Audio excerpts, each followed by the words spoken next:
Test. Yep, there we go. Welcome, everyone. Nice to see you all this evening, and I want to welcome you to a special meeting of the City of Morro Bay Planning Commission, Tuesday, October 29th, 2024, in the Veterans Memorial Building. I'd like to introduce the commission to you tonight. We have Vice Chair Mike Rodriguez. Good evening. We have Commissioner Eric Meyer, Commissioner Joseph Ingraffia, and unfortunately, Asia King will not be joining us this evening. I've established a quorum, and I'll call the meeting to order. And if we could begin with a moment of silence, please.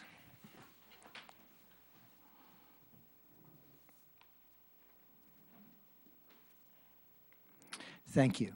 Pledge of Allegiance.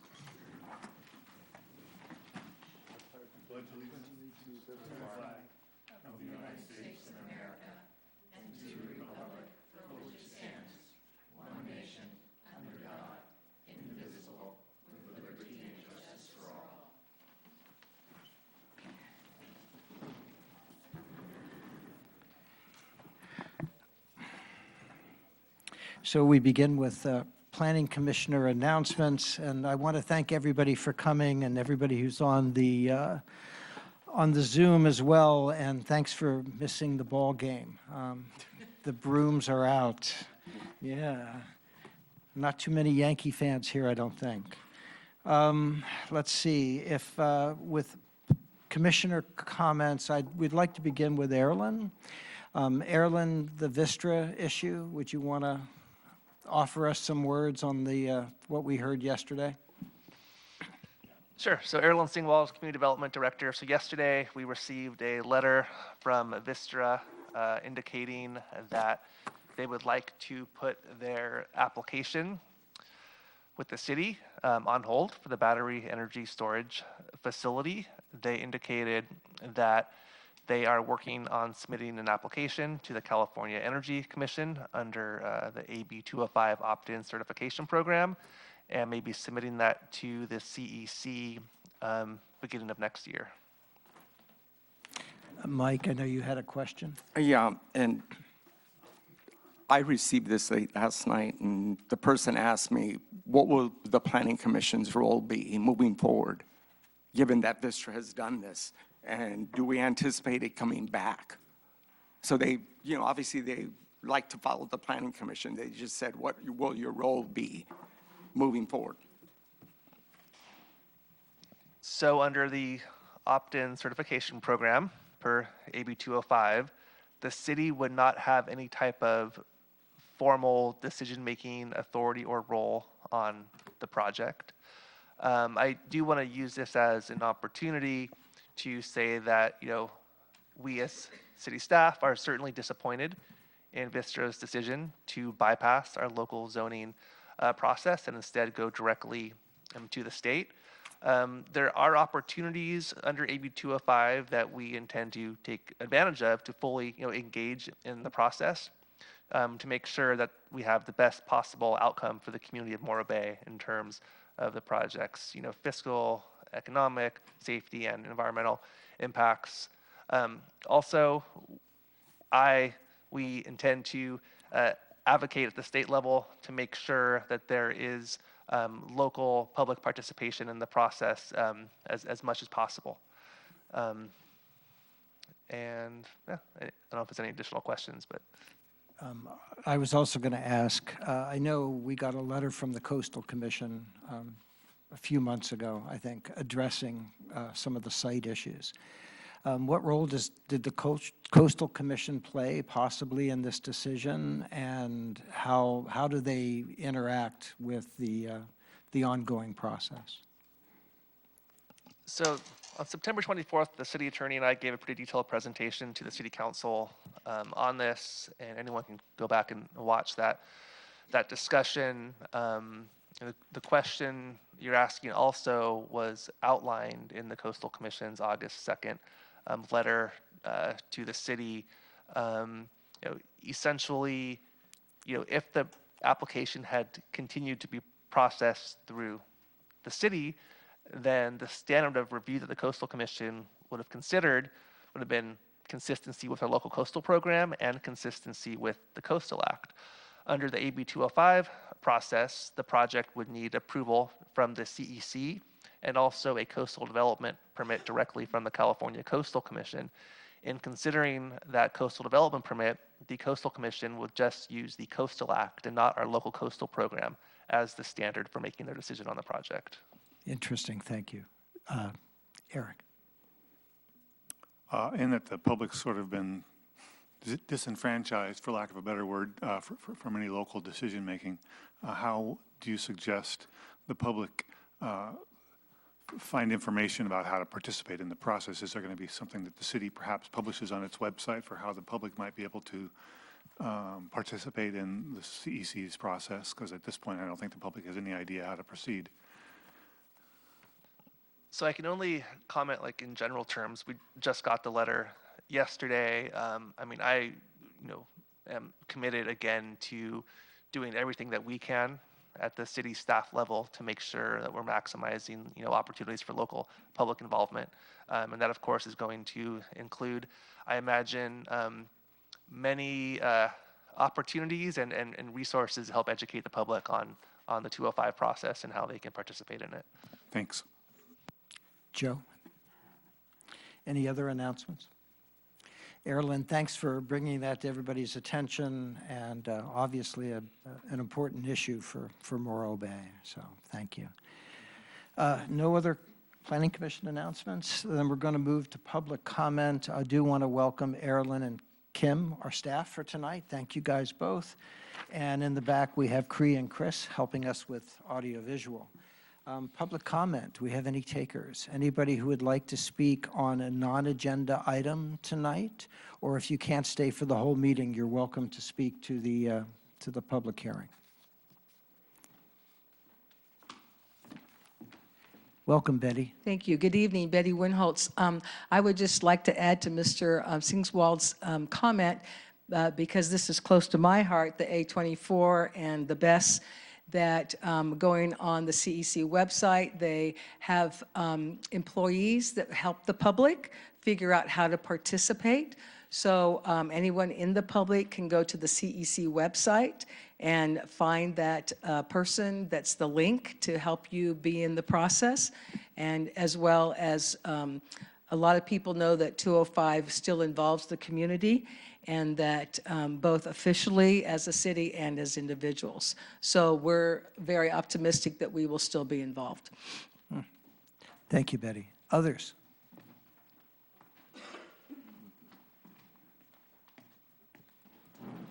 Welcome, Mayor. Good evening, Commission. Mayor Wixom, Morro Bay. I just want to thank Mr. Singwald for giving you that update in the community. This is something we all received yesterday, and I just want to reiterate that staff will be engaging at the state level process, and that the City Council and the city itself are committed to transparency. We will keep the community residents informed about any developments regarding this project as it moves through. So much of it is yet to be determined, but we will be reporting this out. We don't meet till the 12th, so I want to take this opportunity just to share that. On a happier note, I want to thank the harbor staff and the Parks and Rec staff for this weekend's events in Morro Bay. I hope you made it out to the Witches Paddle, Witches and Warlocks. There was hundreds and hundreds of people there, and it was just a phenomenal event. Kudos to the Harbor Department and their staff. The Coast Guard participated in the downtown businesses with Farmers Market, and the Rec Department doing the trick or treat was just phenomenal. Awesome, hundreds of kids. So thank you to all the staff and all the community who came out for the event. It's a really fun event. Yeah, thank you. And thanks, Mayor, for the comment on the Vistra letter. Anyone else who would like to speak in public comment? Cree and Chris, do we have any hands up in the queue? No, we have no raised hands in the queue. With that, I'll close public comment. Consent calendar. Is there anything on the consent calendar, Kim, Erilyn? There's no items on the consent calendar. I don't think so, is there?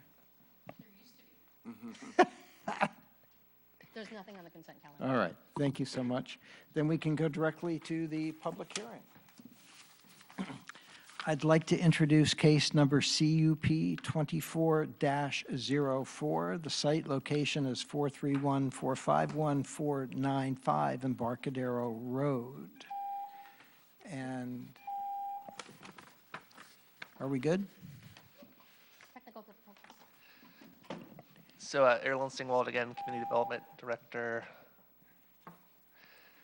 So Kim, I think this is your staff report. Yeah, so I'm Erilyn, gonna you want to start off- introduce it? I'm going to start off the presentation with just some kind of high-level comments, and then Planning Manager Fowler has a rather detailed staff report and a PowerPoint presentation to give on the item. So as the Commission's aware, this project site is on a Tidelands lease area, and I know that that fact has led to a number of questions about process and kind of rules and responsibilities, and whether the location of the project on a Tidelands lease, how that could affect the Planning Commission's review of the project. So I want to take a moment, again, at a high level to address some of those questions and comments that we have received.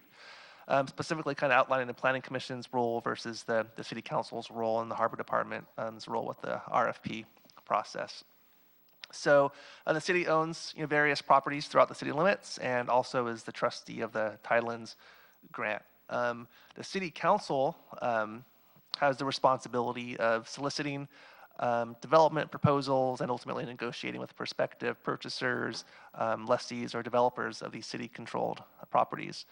The council generally starts this process by soliciting development proposals through a request for proposals. And that request for proposals does not prescribe and define and design every aspect of the project. That, of course, is deferred to Planning Commission and city staff to analyze. But what it does do is it defines at a higher level what the fiscal and economic objectives of the council is for development of that property. And then, of course, any development project, whether it's on private land, leased land, city-owned land, public land, it's going to have to be consistent with our general plan, local coastal program, and the zoning code.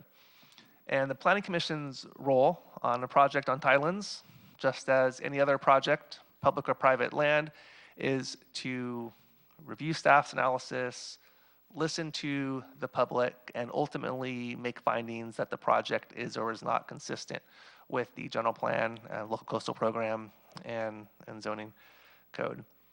And in addition, I just wanted to point out that, of course, as planning staff and as your role as Planning Commission, we need to analyze the project objectively, just like we would with any private development project. I think it's also important just to bear in mind that we work with the Harbor Department and the developer as partners in economic development. And I think part of that responsibility is to make sure that we are abiding by the timeframes that are outlined in that request for proposals that the developer submits a proposal in response to, in good faith, that we're going to do our best to meet the timelines in that request for proposals. So those are my kind of high-level comments on process and roles and responsibilities. I'll pass it on to Ms. Kim Fowler for the presentation. Okay, thank you very much.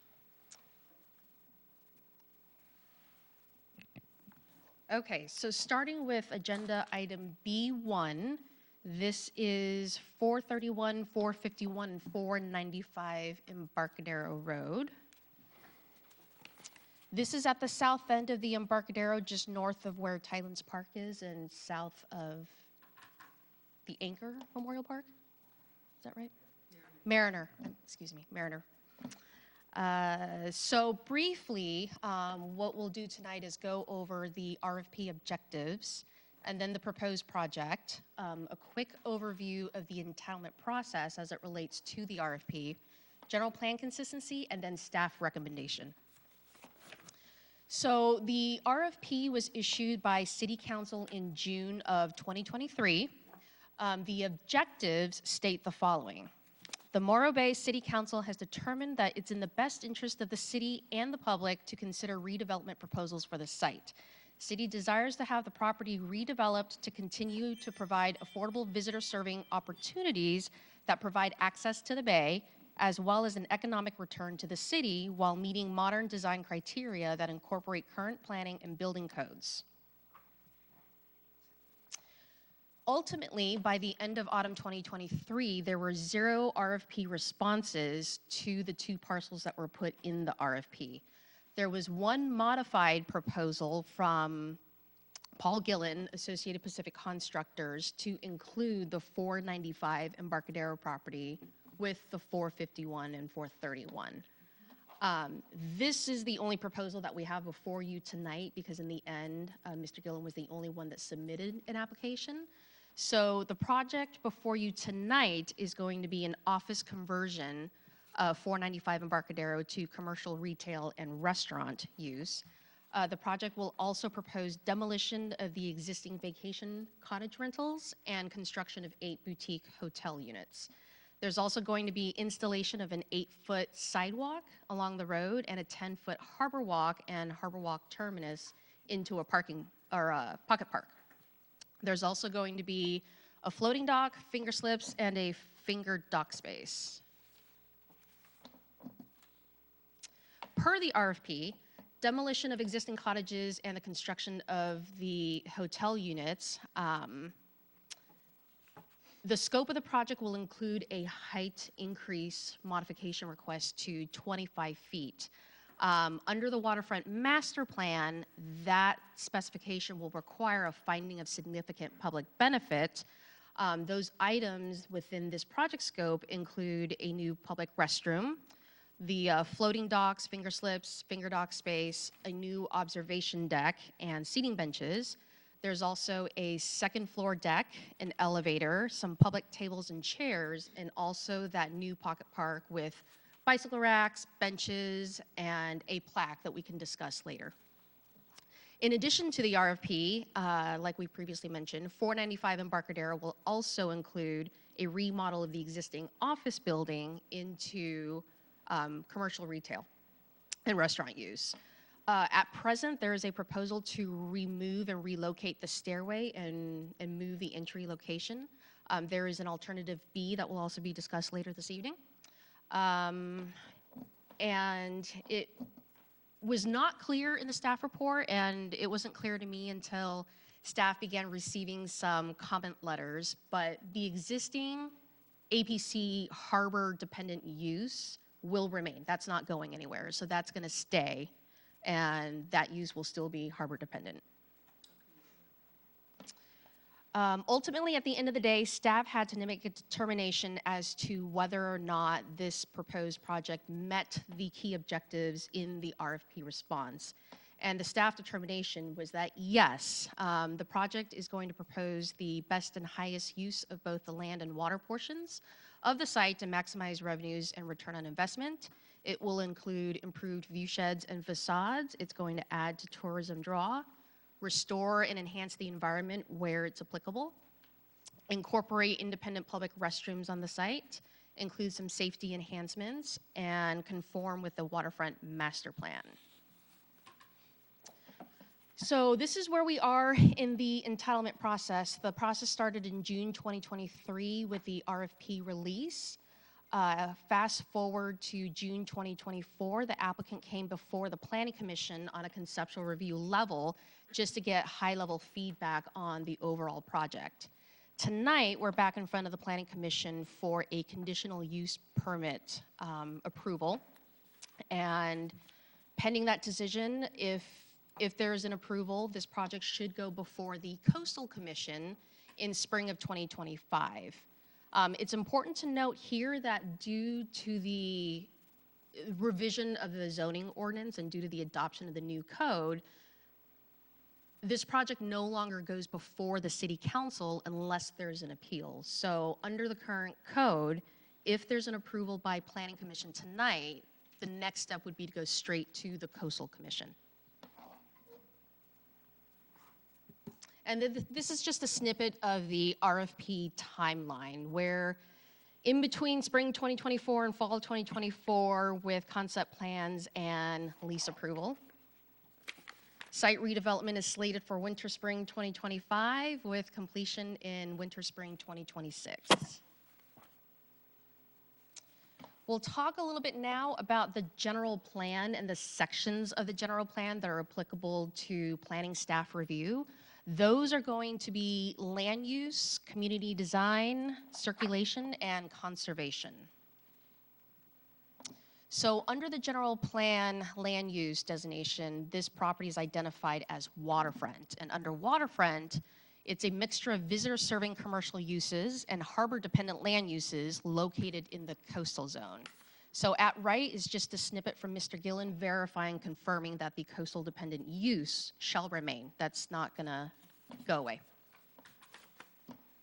This project is also subject to the waterfront master plan, and as such, the design guidelines section of the plan give staff a little bit of direction in terms of what to do when there are exceptions requested. In this case, the project does locate a series of observation and information areas. It extends lateral access. It enhances public amenities. It meets the 30% view corridor minimum. The only exception being asked for is for height, over 17 feet and up to 25 feet. Under the design guidelines of the Waterfront Master Plan, a findings of significant public benefit would be required by the Planning Commission to allow that exception up to 25 feet. Moving on to general plan community design, the general plan identifies the Embarcadero area as having a maritime feel. So in an effort to comply with that, the applicant has proposed a modern maritime building design. There's roofline variation, horizontal plank siding, some glass balconies, and the same color palette that was used for the cottages will be used again in the proposed boutique hotel units. This is just a color and materials board to show how these colors will be consistent with what's there now. Moving on to the general plan circulation element. Planning staff has to find that there is either adequate parking for this project proposal or consistency with allowances in the general plan to alleviate the applicant from proposed parking. So this slide, what it's showing at left is a Google Maps measurement distance from the project site to the nearest transit at Market Morro Bay. Staff calculates that to be 1,321 feet, according to just a high-level Google Maps distance measure. At right is another measurement that goes from the project site to Tidelands Park, and that measurement is approximately 1,100 feet. And the reason why this is important is,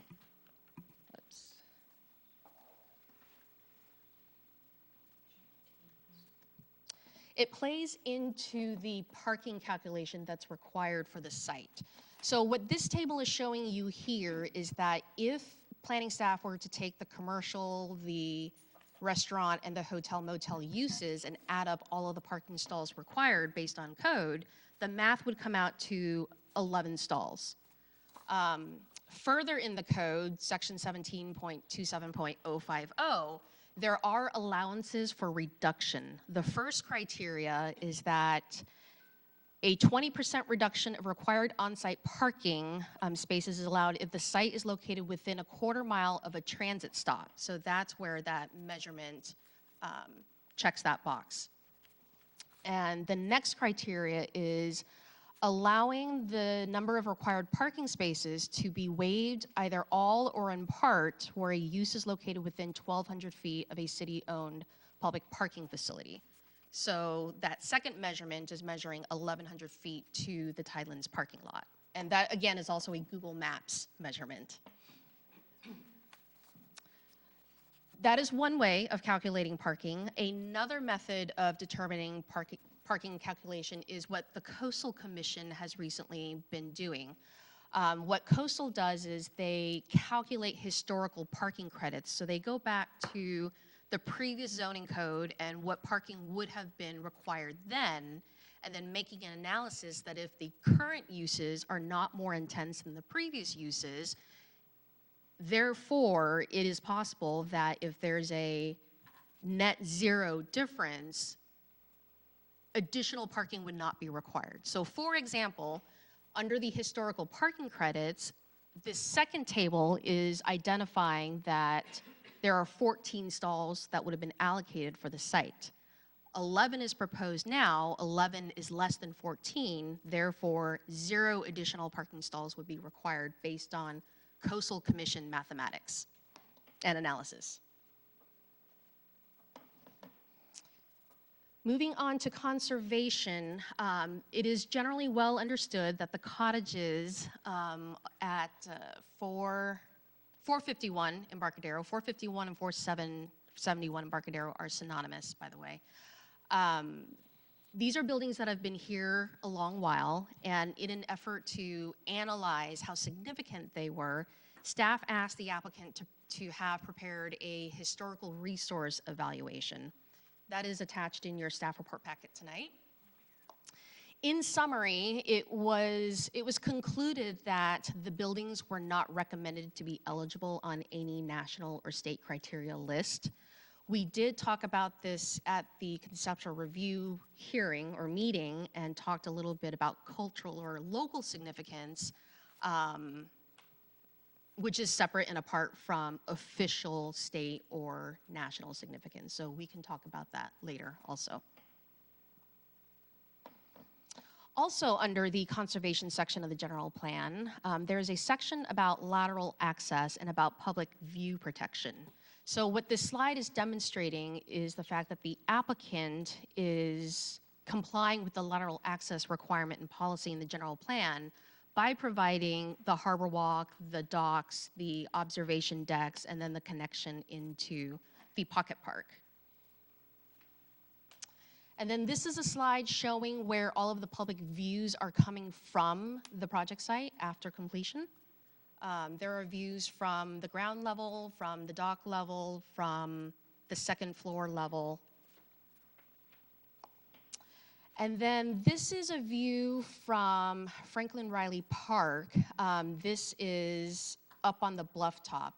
The general plan requires that the city protects public views. And so going up to the bluff top and looking back down at the project, this is a photo simulation of what the before and after would look like from the top of the bluff. This is just a quickie little thank you slide to tell everybody that staff has received many, many comment letters and snippets from folks who have questions or comments or pointed out little things like typos and errors. Just want to say that staff appreciates every single one of those letters. It is our hope that we addressed many or most of those comments tonight. If there are still questions, we are happy to answer them. But for now, this concludes staff's presentation, and we are recommending, officially, staff recommending approval of conditional use permit number 2404, subject to the attached findings and conditions of approval in your Planning Commission resolution packet number 04-24. That is all. Thank you very much. Commissioners, questions, not comments? Eric, can we start with you? Perhaps I missed it, but you mentioned an alternative B, and was that part of the, did I miss that in your? I will let the applicant or applicant's architect come forward and talk to you about a proposed B. Okay. And then just to verify that the crane and the existing use are remaining, that's an absolute? That is remaining. Is that a condition? It's not a condition, it's just part of the project proposal doesn't change that existing use, so it remains. Okay. Has the Harbor Commission reviewed this project? Are you talking about the Harbor Advisory Board? Yes, sorry. My bad. Normally, if this project was not going through an RFP process, it would likely be advised to have advisory boards consider project scopes. In this case, this is an RFP that came out from the Harbor Department and the City Council. So from the very beginning, It's a moot point. It's moot because the council didn't need the advisory. Most of my questions are perfunctory, you'll find. Okay. And you mentioned that it won't go back before the city council, but I believe the lease does go back before the city council in closed session, correct? The lease does, but not the CUP. Right. I'm just, again, clarifying a few things. With respect to the distance you described, I did a very excruciatingly, because I'm excruciatingly precise, measurement from that bus stop, which is at it is signed anyway. I don't know what the definition or diameter of a bus stop is, but when you do the physical measurement on the GIS that I use, is also Google Earth, I came up with greater than a quarter mile. And even your measurement is just ever so slightly greater than 1/4 mile by a fraction. But the measurement that I got was significant. It was 0.26 mile. And that's going from the center of the piling that the bus sign is located on to the northeast corner of the property. And it was about, I don't know, 70 feet outside of a quarter mile. And I realize that's crossing hairs, but this is how we have to work. And so I guess I'm going to ask for a very precise documentary evidence of that measurement in order to claim the parking exception. Unless, of course, and you can tell me, does the Coastal Commission's viewpoint on parking usurp ours, or does ours usurp theirs? How does that work? Theirs most likely will because this project is within the original jurisdiction. Before you tonight is only the conditional use permit. After the applicant clears the city, they will have to go to the Coastal Commission for a CDP. And under the CDP, Coastal will also be doing a parking analysis. And they will use we learned through Libertine and other projects that they will be using their historical parking analysis to determine what the parking requirements would be. I'm trying to understand essentially, is it worth our time to get down to the brass tacks on that? Are we going to have a difference of opinion if that distance is X versus Y? When this project gets through the Coastal Commission, there will be a condition that states, in the condition packet that states that if there are conditions of approval that conflict between city staff and Coastal Commission, that Coastal Commission conditions shall prevail. So if we anticipate that Coastal Commission will already view this parking issue as not, their condition of zero parking stall requirements would supersede whatever staff's evaluation is at the city level. So I'm sorry to belabor the fact, but if we were, as a commission, to deny the project because it didn't meet the city's standards for parking, it could then be appealed, our denial could be appealed? That is correct. Okay, that's the question. Thanks.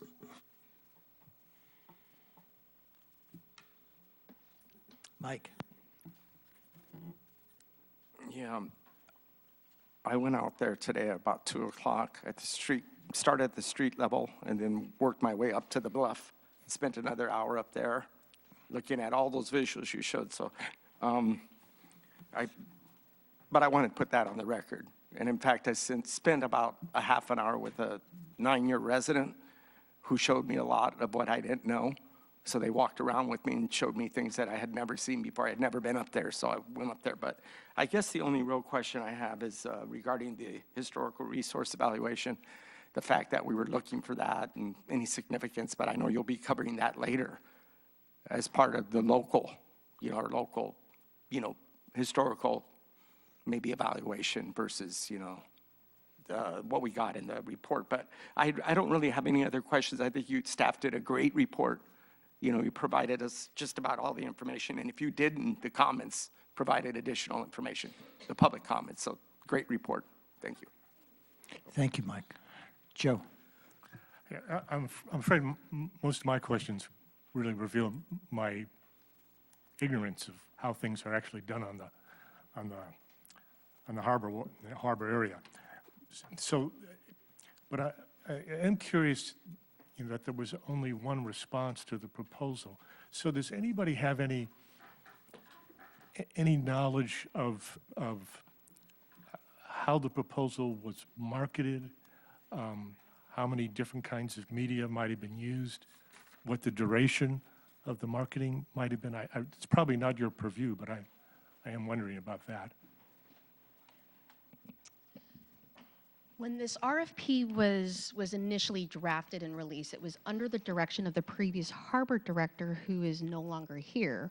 However, the harbor business coordinator is in the audience, and I could ask Lori to come up and speak about RFP details.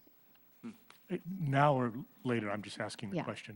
Now would be great if you want to cover That's the fine. topic now. Okay. Lori? Should I- Would you mind repeating your question So again? my question, I was curious that there was only one response. Admittedly, this is a difficult property to develop, but I was still curious that there was only one response. So I was asking, how was it marketed? What sort of media was used? The duration, the frequency of ads, if you will, or solicitations? Unfortunately, I wasn't part of the RFP process. That was my former harbor director, Ted Chiffon. I do know that it went out on the city's website, and I believe it was advertised in the newspaper, the Tribune, I believe. But I don't know the scope of where he advertised it. I don't know, unfortunately. I do know it was only on the two lots, 49W and 5051. So it's just the two lots.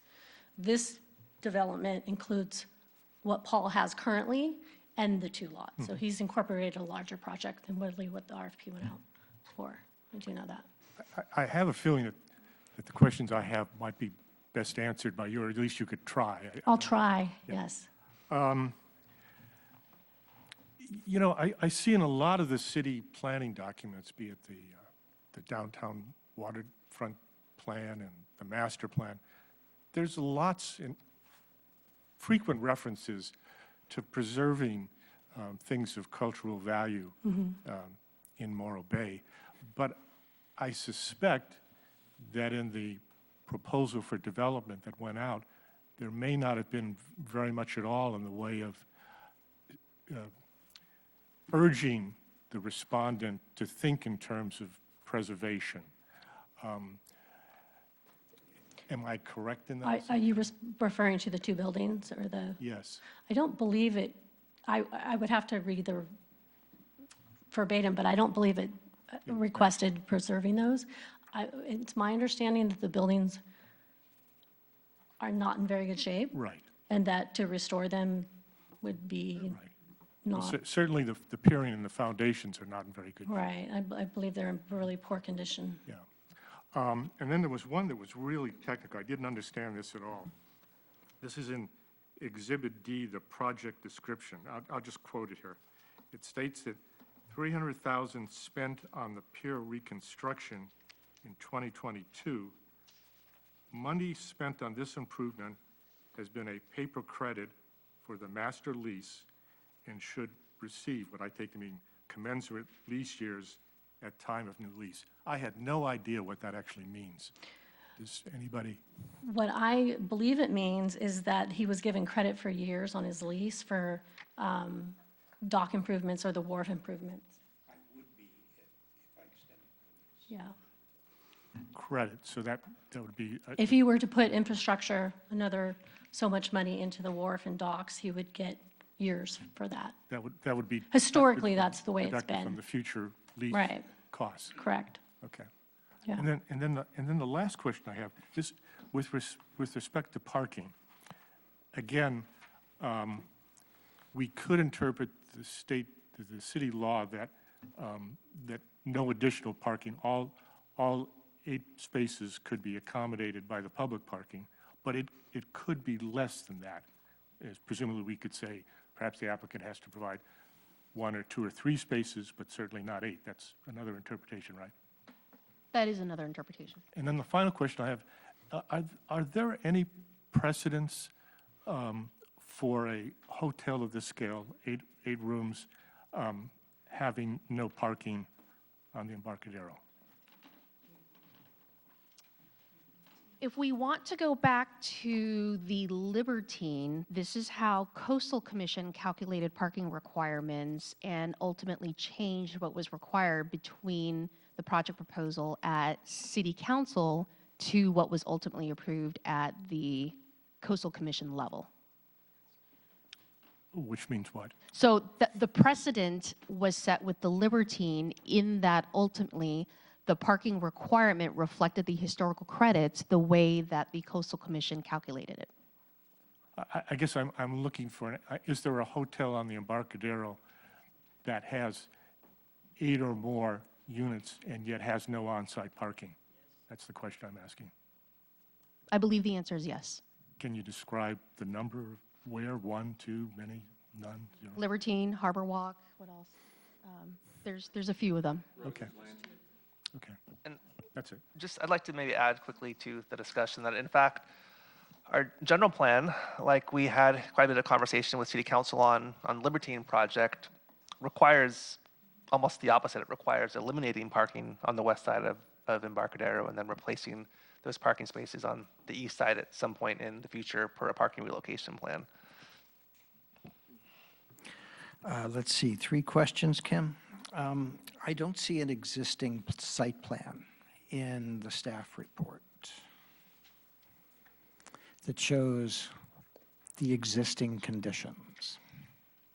Hang on.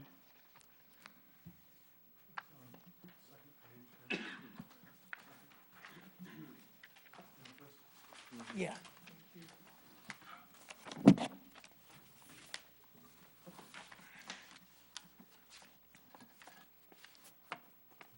Do you have it?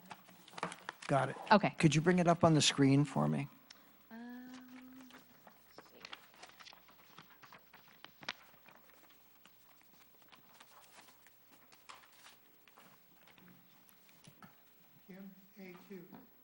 Thank you, Jean.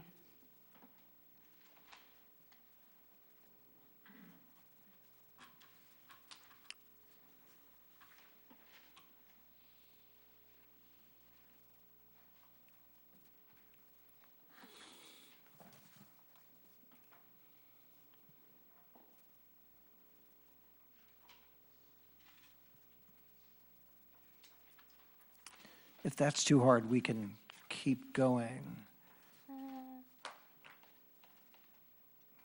Trying to get there.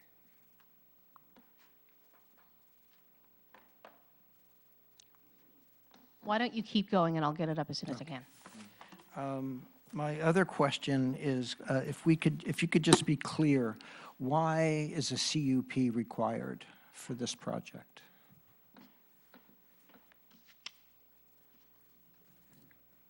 Hang Why on. are we processing it as a conditional use permit?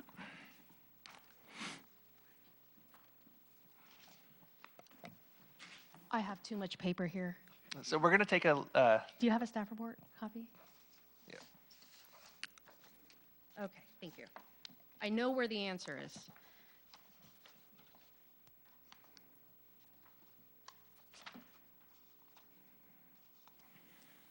Okay.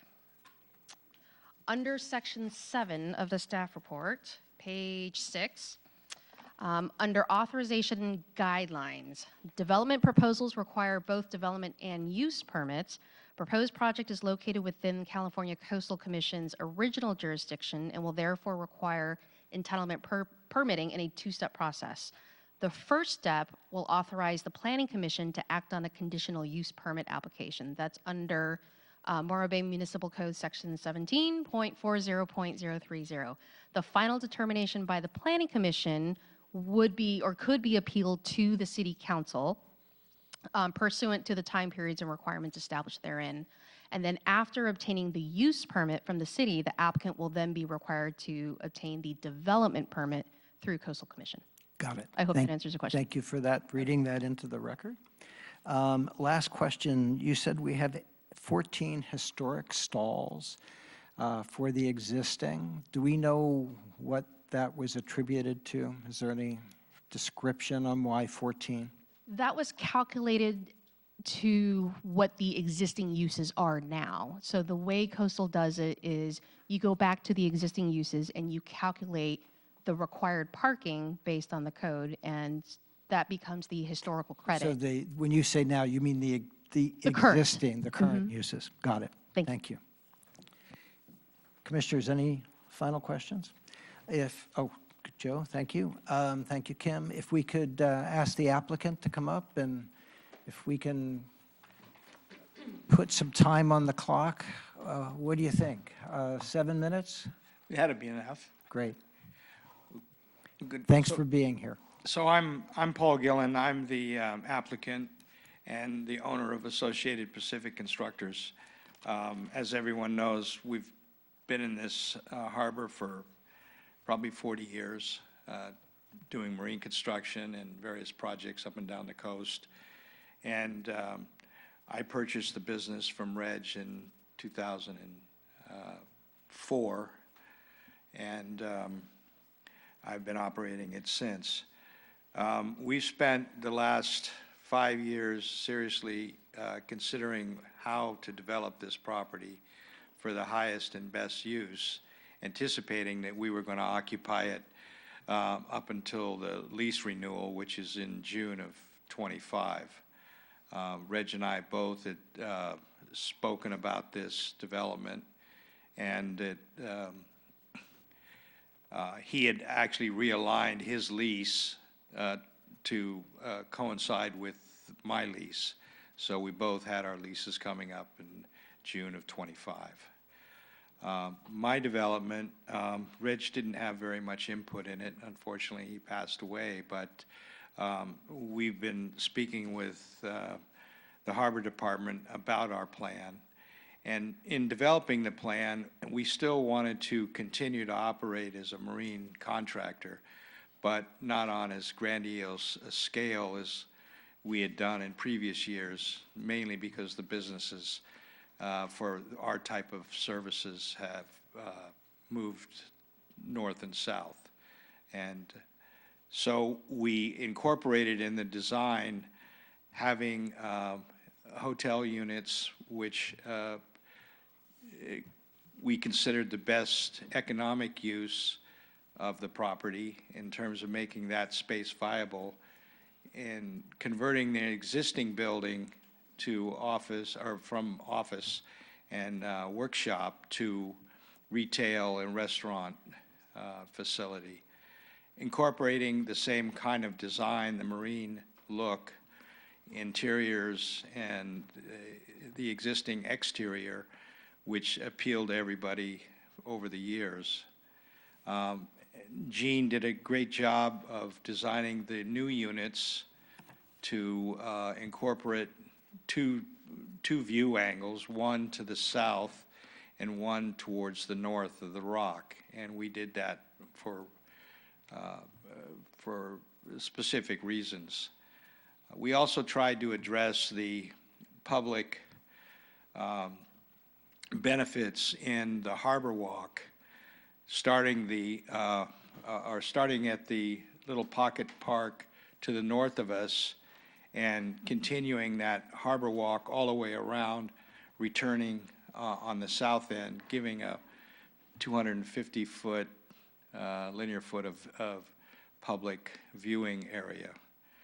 And in following up with that viewing area, we also created a upper deck, which will be a public viewing and observation area connected between the existing building and the new development of the hotel rooms. We'll have two accesses for that. There'll be public seating there, and there will be some access to the food that will be offered in the restaurant area. We also considered the southern viewing area to maybe pay homage a little bit to Reg Wibley, and had planned a plaque or some type of a feature there that was related to Reg. And, you know, he's done that at a couple bronze benches in the city now, and we wanted to probably do something like that on the southern end. That southern end also, in consideration of our design, we've made it a viewing area for the otters in the eelgrass area, which is very popular viewing area right now, and this would actually emphasize that with benches and seating area. In the marina side of it, being that we wanted to continue with having the ability to support light to medium marine activities that the harbor, on a regular basis needs, we have that 65-foot main walk, which is right in front of our access from the street. And that is the area which has been completely rebuilt to take the weight of a large truck. So we can still bring equipment in and offload it for the purposes of local marine contracting. And the other 3 fingers are set up to be able to accommodate catamarans as well as monohulls. And we have pretty limited availability in the harbor for catamarans to dock. It will have a pump-out facility, and it will also comply with all the requirements of servicing yachts with water and electricity. So any questions? Yeah, Paul, let's ask the commissioners. Questions for Paul? Any questions on the marine continuance, the business, Eric? Would you be opposed to us conditioning the project on the fact that the crane and the marine equipment that is required for Associated Pacific be to remain as a condition of the approval? Well, I don't know. You have any work for it? I mean, this type of equipment, and you might not know, but the only way we've survived is being able to go between Santa Cruz and San Diego with this equipment. The harbor itself has a pretty limited demand on the crane barge. There are other types of activities that are more commonly performed in this harbor: mooring overhauls, pile repairs, dock repairs. Those kind of activities could certainly be conducted with this new facility. Okay, well, I will rephrase my question to the commission and maybe not include the crane, but the idea for me is that the maritime, construction business is something that Morro Bay needs to some degree. The question of what degree that is I can't answer. So I guess I'd ask that the use as a maritime construction company be maintained on site as opposed to abandoned and tossed to the wind. Well, I think that's a commercial decision, honestly, that I don't know how the city could require that. If there's no business here, it's hard to maintain a business of any size, especially with the way insurances and regulations are going in the marine world. It's very tough to guarantee that we could support a business in the harbor. Okay. Thanks for your clarifications. Eric, thanks. Mike, any questions? Joe? Paul, just one question. Kim, could you put up the site plan? I'm trying to understand the observation deck that you're putting on the south end of the project. Is that on the property, on the lease lots? It actually encroaches on 49, I believe. But again, the little pocket park will be on land. The actual The observation deck that you show in the plans, in Gene's plans? Yeah, that's going to be cantilevered over the water. But it's also, isn't that part of it's on land too, right? Yeah, it does wrap around. The harbor walk wraps around onto land. But it's within the lease lots, that piece? Got it. Yeah, it's within 49. Yeah, I just wanted that clarity. I couldn't kind of make the pieces work. Yeah. Great, thank you. Can I ask one question? Yeah, Mike. Chair. I had noted this, but I forgot about it, but there was an issue of lighting in the dark tunnel, you know, and how that would be resolved, and I think that was left like as a hanging chad. I don't know if you resolved that or not. Well, The dark tunnel lighting. yeah, I mean, this is going to be grading, so it's not like it's a solid deck. This is going to be, it's going to have 40% light penetration and fiberglass grading. So I don't, I can't tell you exactly how dark it will be, but it certainly will depend on where the sun is during which day. It won't be a claustrophobic feeling, I don't believe. Okay. Yeah. Thank you, Paul, very Okay. much. At this point, if there are no other questions for Paul, we'd like to get public comment on the project. I would like to mention, we got quite a few letters, and I want to thank all those who submitted the letters. They were really quite good. Excuse me, Chair. Yeah, Can I interject real quickly just Sure. to ask the architect to come up after the applicant to say a few words about a modified proposal design that he would like to share oh, with yeah, everyone? of course, yeah. I figured now would be better than. Yeah, no better than, we should get all the stuff out before we start with public comment. Hi, Gene, welcome. Good evening, Planning Commissioner, staff. I'm an architect. I've been working on the waterfront here for close to 50 years. Paul asked me to come up with a plan to meet his RFP proposals. Do you want to do the SketchUp program here? I see architecture as, somebody wants to describe it as frozen music. I also see it as a mathematical equation where you have to meet every note and you have to meet all the functions to make it work. It's been a long process. We've addressed everything on the RFP. We've complied with everything. We've exceeded on the view sheds and corridors. We've tried to do everything we can. If I can give you a really quick rundown on the design process, I'd appreciate it. Can I'll we be as put, quick as well, can. can you do it in 3 minutes?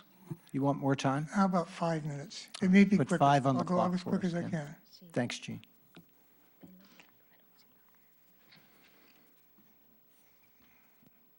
We want to go to scene 5.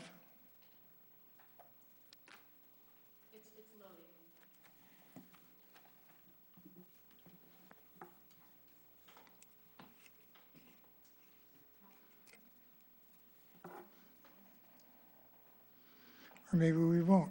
I don't know. Aw.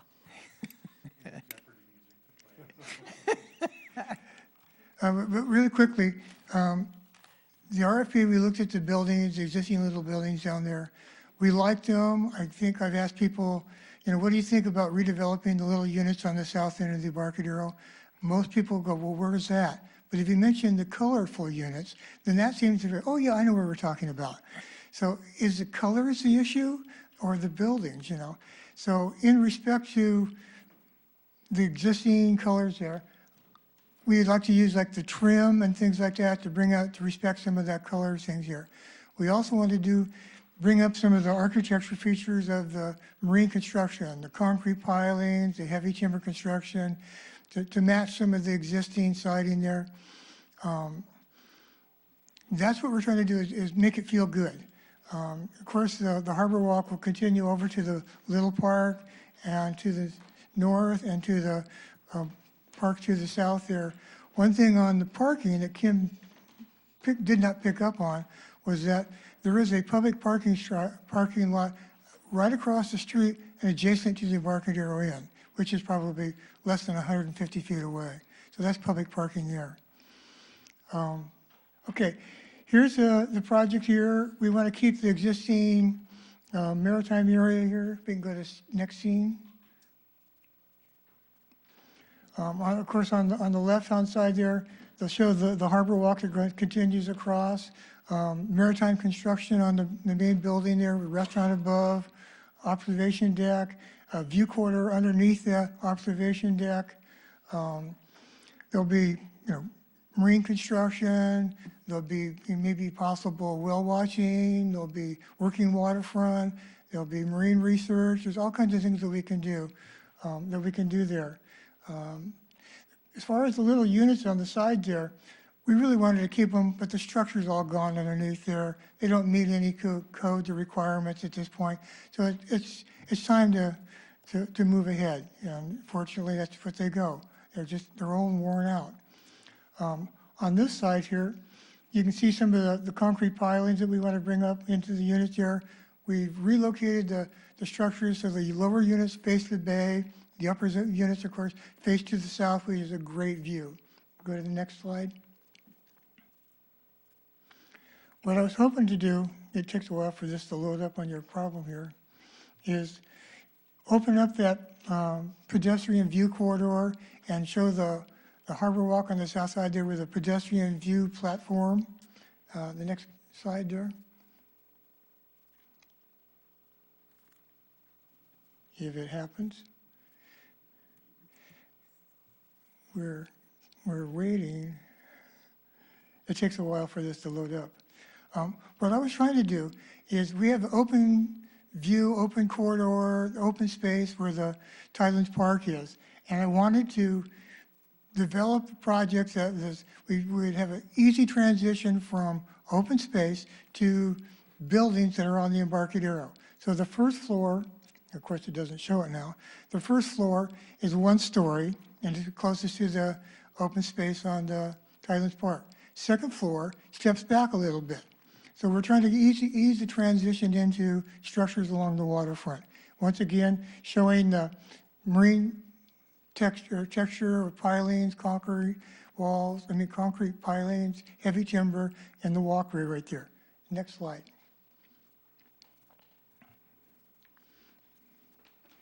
In the conceptual review, I believe it was Sean Green said that there's no fenestration showing on the building there, meaning windows and things on that side here.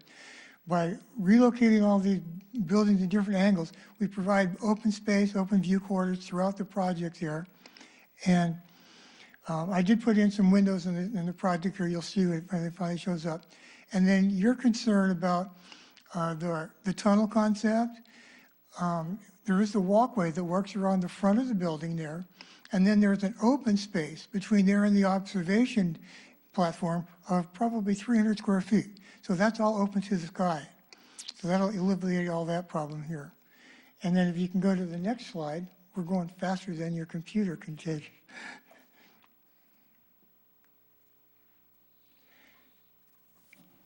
In our RFP, we had to create an 8-foot wide sidewalk out in front there. And to do that, we had to relocate the existing exterior stairway inside.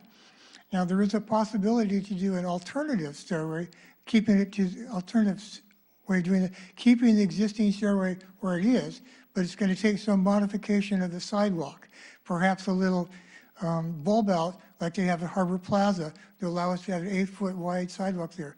And we have a couple preliminary drawings of that, if that's the condition that the city wants to see, and that's acceptable to us. And I think that's just a minor modification of our conditional use permit. And that's basically it. Thank you. Any questions? I'd appreciate them. Commissioners, any questions for Gene?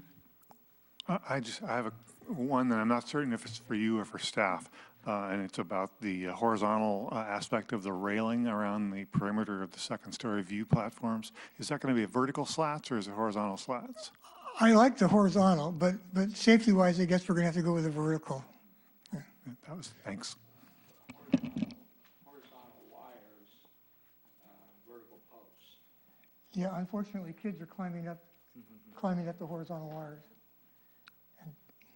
The project has been conditioned to provide vertical wires and vertical posts. There was a situation recently with kids stepping onto the horizontal wires and stretching them to where they were damaged. So to prevent having to do multiple iterations of maintenance in the future, staff is now conditioning all future projects to provide vertical railings or vertical cables. That's it. Thank you. Yeah, Gene, thank you very much. If no other questions, we can go to public comment. I did want to thank all of those who sent in letters.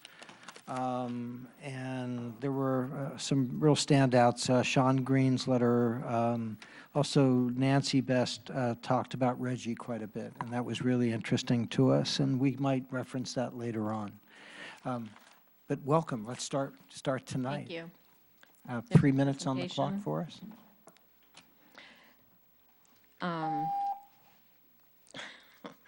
Yeah, I just wanted Linda Donnelly, Morro Bay, about 50 years. Just wanted to give a little history of Reg Wibley and his life here in Morro Bay. And this would probably go to local cultural significance. He was a fisherman, a surveyor, a hunter, businessman, and master craftsman. Reggie was introduced to our beautiful Central Coast when his father brought him here fishing in the 50s.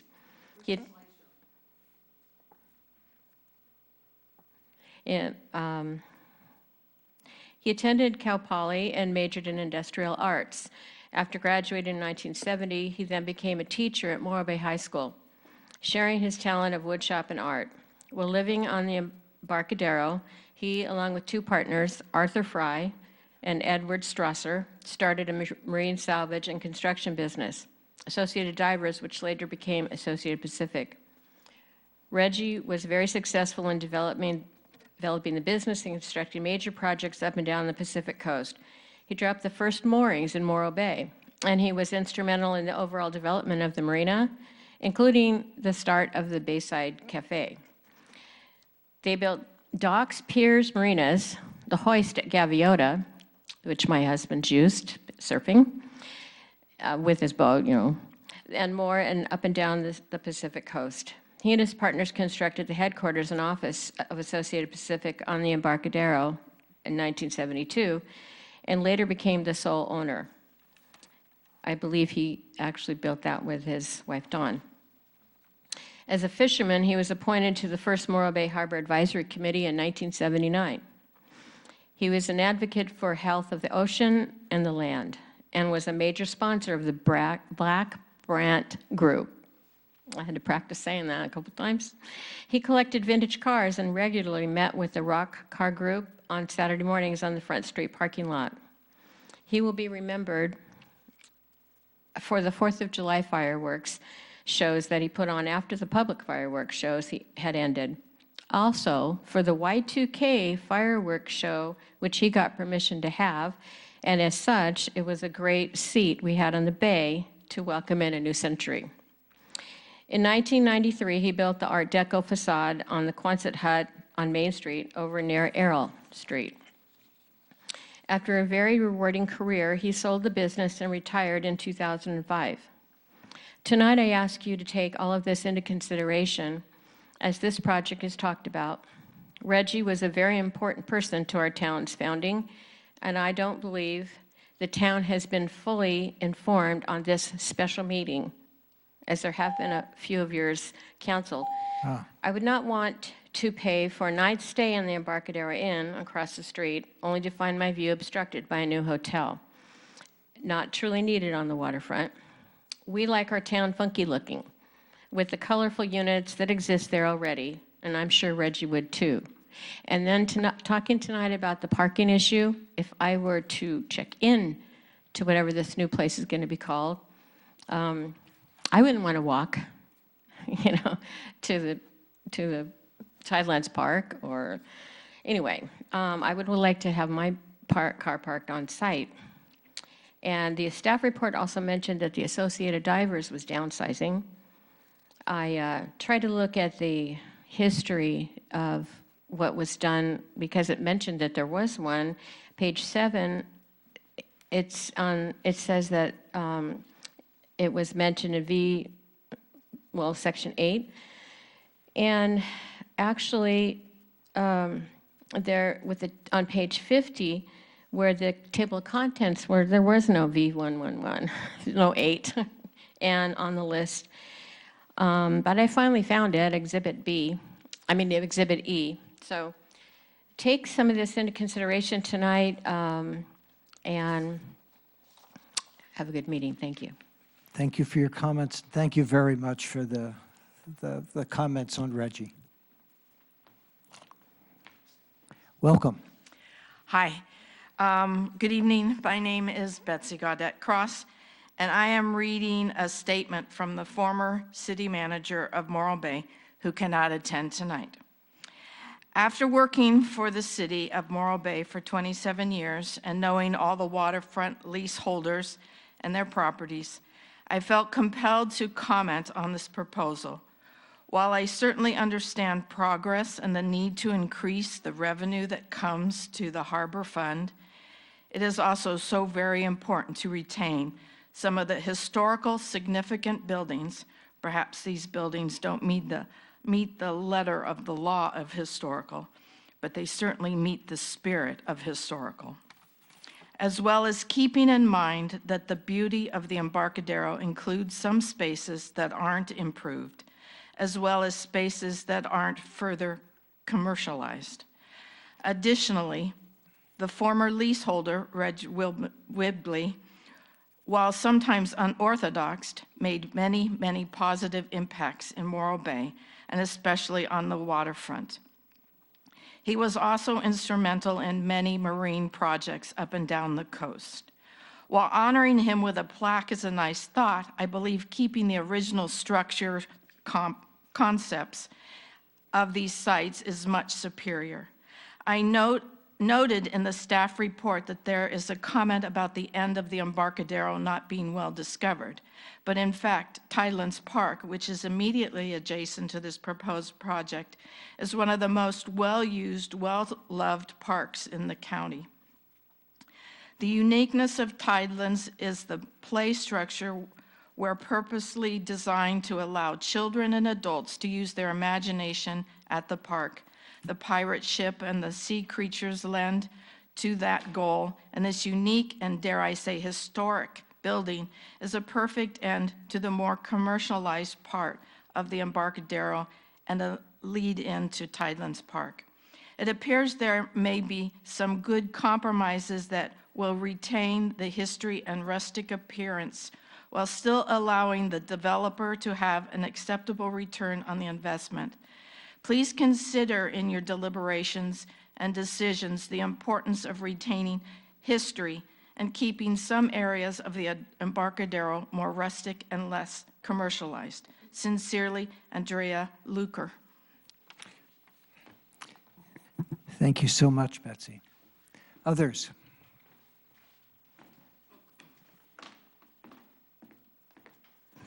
Betty Winholtz, I believe you received an email from me earlier with some comments with regard We to did, general thank you. plan and the zoning ordinance. I was disappointed that I could not find the waterfront master plan on the city website. But regardless of that, I think it's important to note, I have questions about the parking. Is the parking stop that's being referred to, is that just the trolley stop? Or is there actually a bus stop there? I'm just asking that. And I think that makes a difference because the trolley does not operate all year round. I also am concerned that, as you see with the, not yet with the Libertine, but is it the Harbor Walk one next to it, that they've actually taken away public street parkings for loading zones.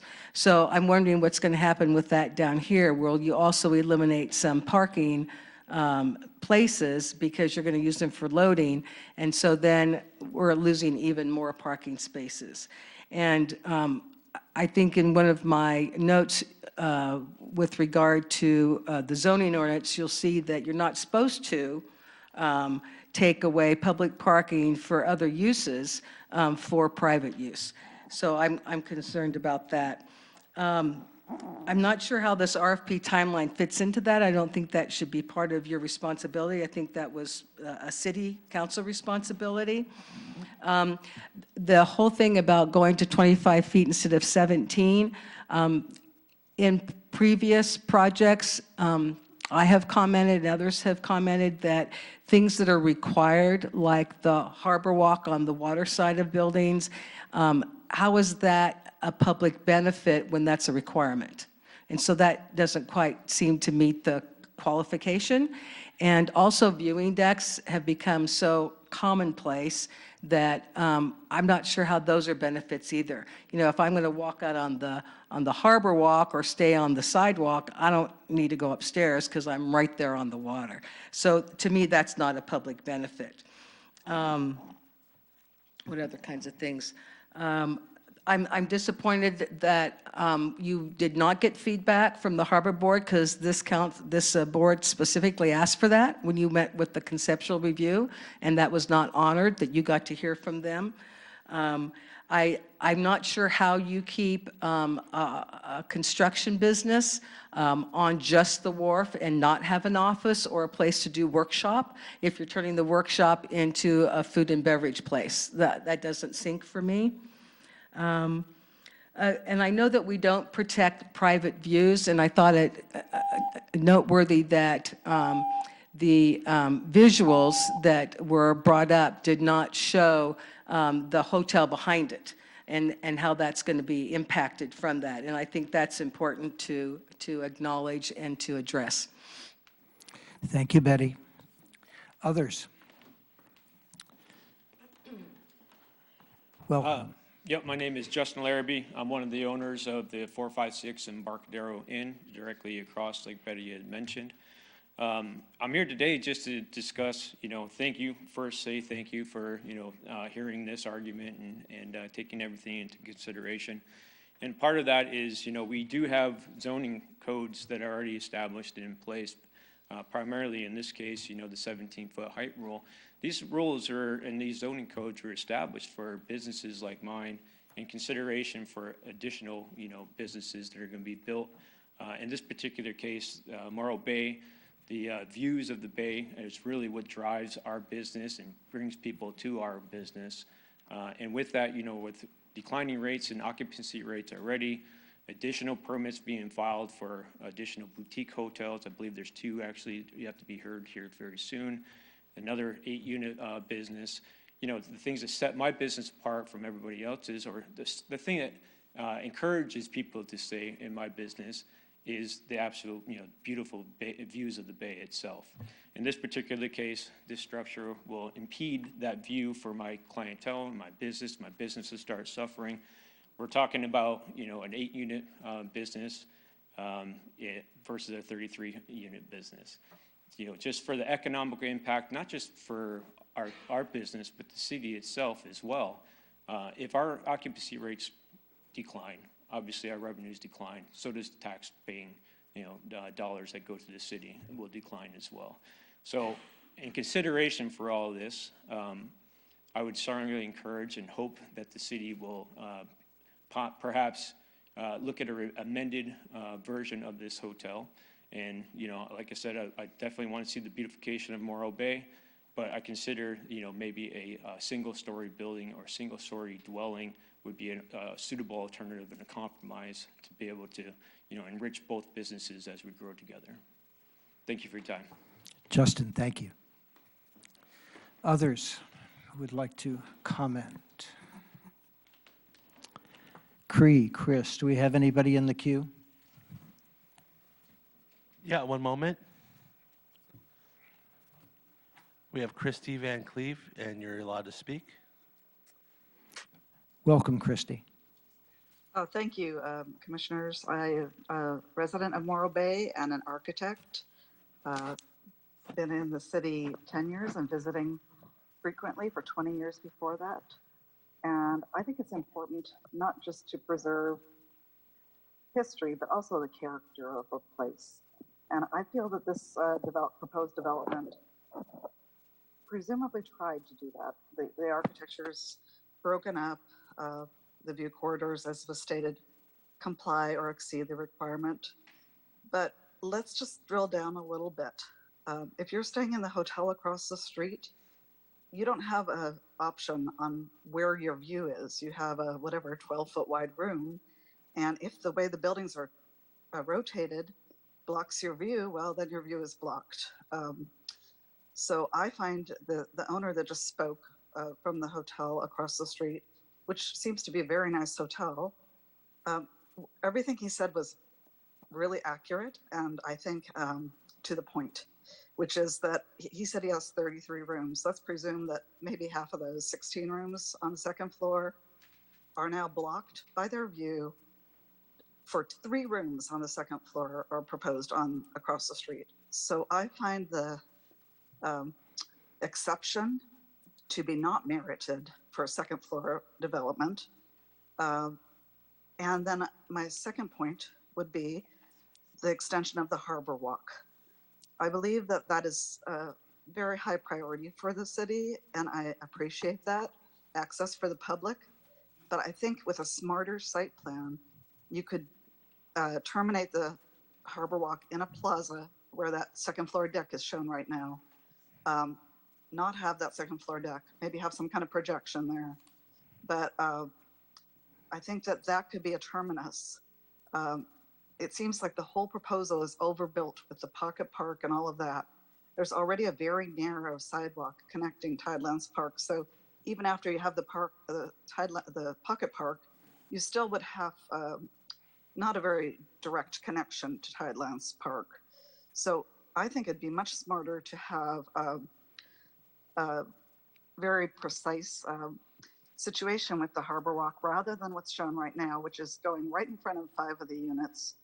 So we have people walking right in front of those units. I think if you terminated the Harbor Walk a little bit short of those, then you could have presumably 5 units that would have a legitimate view and privacy on the bay.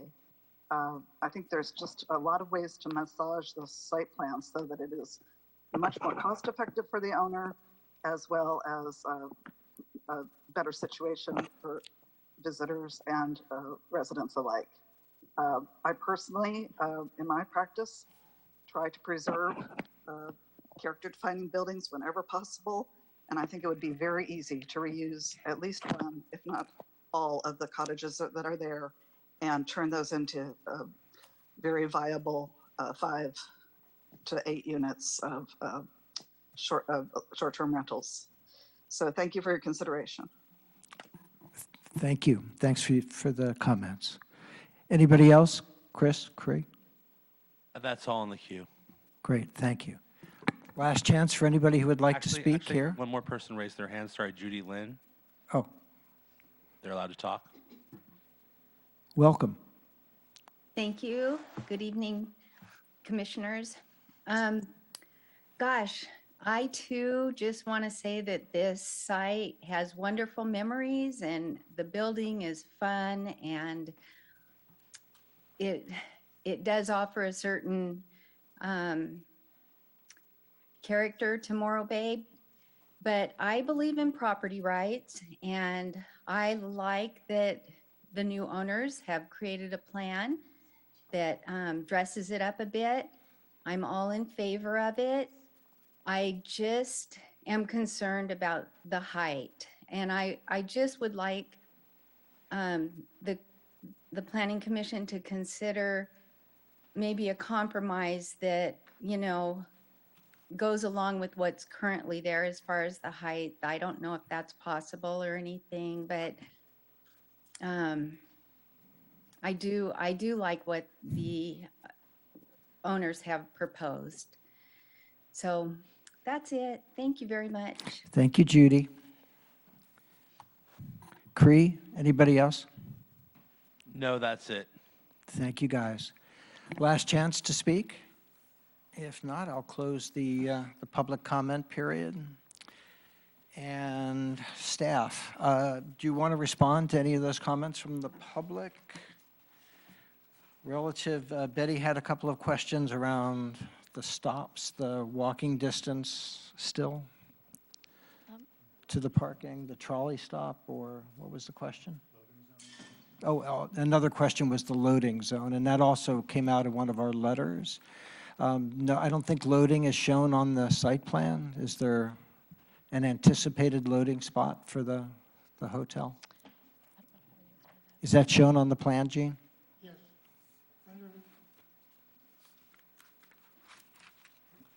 Will that take up public parking?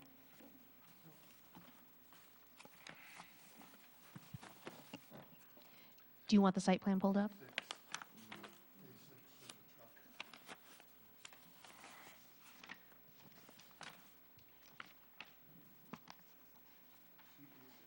Yeah.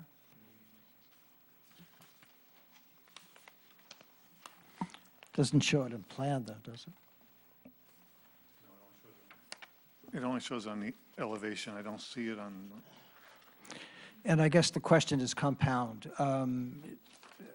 Gene talked about possibly saving that existing stair, and we would have to, you're suggesting we'd bump out the sidewalk to do that, right?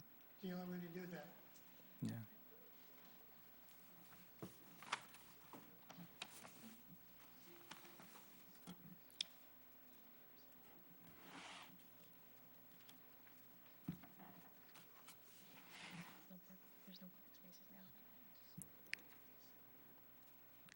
Kim, any response? So to answer your question, sheet A1 shows vehicular loading and unloading on the project site, and there is no existing parking there now, so the loading area does not take away any parking stalls.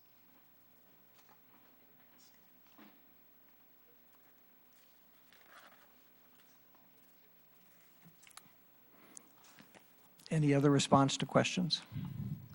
Can you re-prompt us for the next question, please? Well, we got the loading zone. There was a distance, trolley stop. What was it, Betty, that you were? question was is it a bus stop and a trolley stop or just a trolley stop? I believe it was an actual bus stop because staff was not Is the looking at the distance. trolley Got it. schedule. And there was no communication with the harbor advisory. Is that correct? There was not.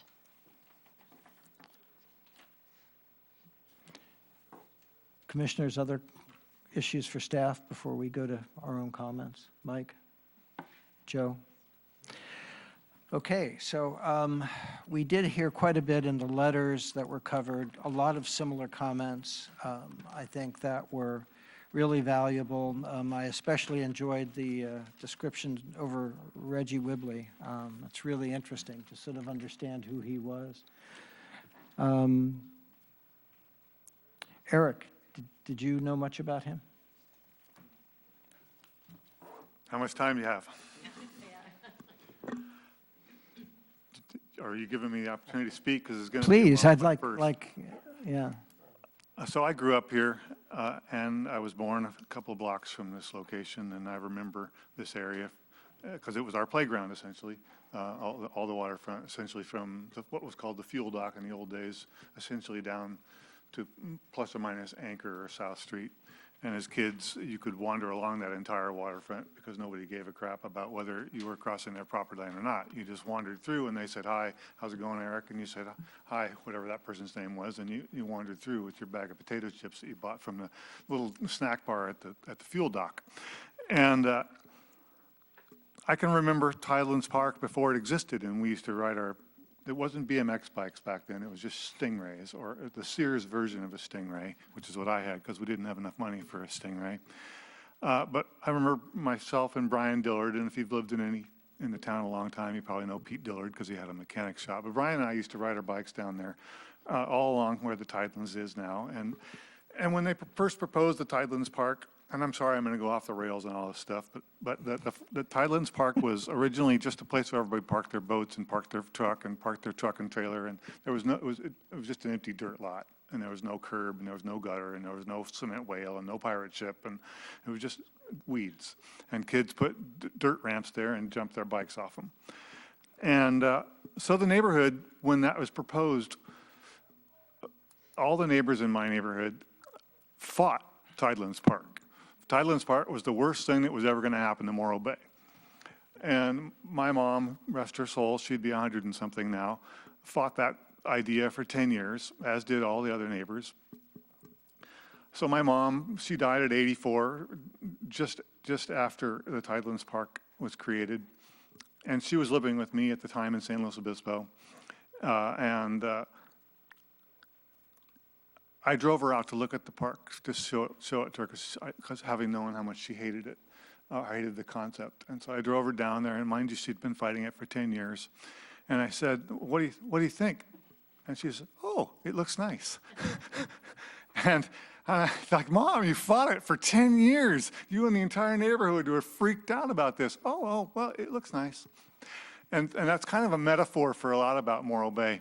You know, when you're born here, which is kind of unusual, there's not that many of us, you just have this general knowledge of Morro Bay history. But when you move here, people who move here from somewhere else, they move here because they have a problem where they lived in the past, and they're trying to escape that problem, whatever it was, and they come to Morro Bay, and if they arrived in 1940, they carve 1940 in stone. And if they arrived in 1960, they carved 1960 in stone. If they arrived in 1980, et cetera, et cetera, et cetera. So whatever time period you came at, you want Morro Bay to remain in that exact time period for the rest of eternity, because that's why you moved here, to get away from whatever you were getting away from. But if you've lived here over that whole entire timeline, you have a slightly different, I call them blankets. Everybody has their little blanket of history there, and they pull that little blanket up over them, and it makes them happy and cozy and comfortable. But my blanket is different than his blanket is different than your blanket. We all have different blankets, and no blankets are any better than anybody else's blanket. They're just different blankets. It's a totally subjective discussion as to what Morro Bay is. Many people describe Morro Bay as a fishing village. Some people describe Morro Bay, me, as an art colony, because the art colony, in my opinion, preceded the fishing village. If you were here in the 40s, you'd describe it as a Navy base. If you lived through the PG&E's debacle, you would describe it as a smog with acid rain. If you moved here after PG&E was shut down, you're like, oh, it's a lovely, historic, beautiful, monumental, brutalist structure we should preserve, blah, blah, blah, blah, blah. It's a zillion different versions of everything. And so I look at Reg as like the Alex Madonna of Morro Bay, right? Some of you may or may not know Alex Madonna. Alex Madonna is the San Luis Obispo guy that knows everything, and if you didn't like the way he was doing business, he didn't care, because what he was doing was bigger than what you were doing for the most part. And it was kind of like that with Reg. Reg did things that kind of slid through occasionally because the wheels got greased or whatever, but it was beautiful in the end. And in the end, you realize you were an idiot and he was smarter. And that's kind of the way it used to be around here. There was a lot of that. For some reason, they were all these three-letter name guys. But anyway, Morro Bay isn't stuck in time. And on this particular project, because I'm tainted about the art history of Morro Bay, which is very little known, I'll have to write a book someday. What happened to Nadine Richards, what's theoretically going to happen to Nadine Richards' house, it was given the authority to be torn down by this commission because we had no way to preserve it. And because of that, I have this attitude, for lack of a better word, about all the other buildings I'm worried about. Like, I just want to get gung-ho and save them. But those little buildings down there, I remember, I knew the Frys, and I played with the Fry kids, and it's a small town. Those buildings weren't always the Frys. They weren't always anybody in particular. A bunch of different people lived there. What Reg is to me, and the reason I brought up the crane earlier, is because Reg to me represents the crane. And it's like the cranes that are down there behind this Quonset hut, and the cranes that are on the waterfront. And that business, before tonight, when I heard there might be some possibility of the maritime use maintaining, or the construction use maintaining, I was really upset about losing the possibility of this site as a maritime use and going to a tourist use, because Morro Bay has very little maritime use left. All the boatyards are gone, all the outhaul facilities, with the exception of, I think, the guy who repairs and fiberglasses boats down by the leagues, whose name I can't remember. There's very little opportunity to take boats out anymore, and that's something that we used to really need. And so I'm constantly trying to figure out what is Morro Bay now. It's not an art colony, it's not a Navy base, it's really not a fishing village anymore. We have some sport fishing and a little bit of commercial fishing, but not anything like what we used to have. And so what is it now? I don't know exactly what it is now. I think it's this connection of people who come to visit, who come to look at the harbor, and they come to get in a kayak, and they come to walk around on the sand spit, or go to Los Osos, or go to Cayucas, or walk on the beach, or play with their frisbee, or whatever, just to get out of the heat, or get out of San Jose, or get out of LA, or even Malibu now, people are trying to get out of. And so it's not what it used to be. And what is its history? It is the little houses, to me, are quirky. I love the cat door. There's certain things about those places that are romantically interesting. Whether or not they're historically important, I don't think they're historically important, but what is, in my mind, what is historically important is the cranes and the machinery, for lack of a better word, associated with what used to be Associated Pacific Divers. I know I'm rambling, so forgive me, but the things that were addressed in the letters, the reason I asked the questions I was asking earlier was because the parking is something that, when I look at the 1996 Waterfront Master Plan, you know, it talks about various zones. If you especially look in the appendices, there's an appendices which talks specifically about that there's 4 zones to the waterfront. And there's Area 3, which is from Beach down to South, and South Street is just on the outside of this project. South Street essentially runs right through the middle of the Biagini's Hotel, which is now called the Embarcadero Inn. And by the way, no offense to you guys at the Embarcadero Inn, but before that thing was built, on Morro Street, immediately behind you is one of the most pretty, picturesque 1920s early Morro Bay houses with the little red house, Portuguese red, white trim, with the tower on it.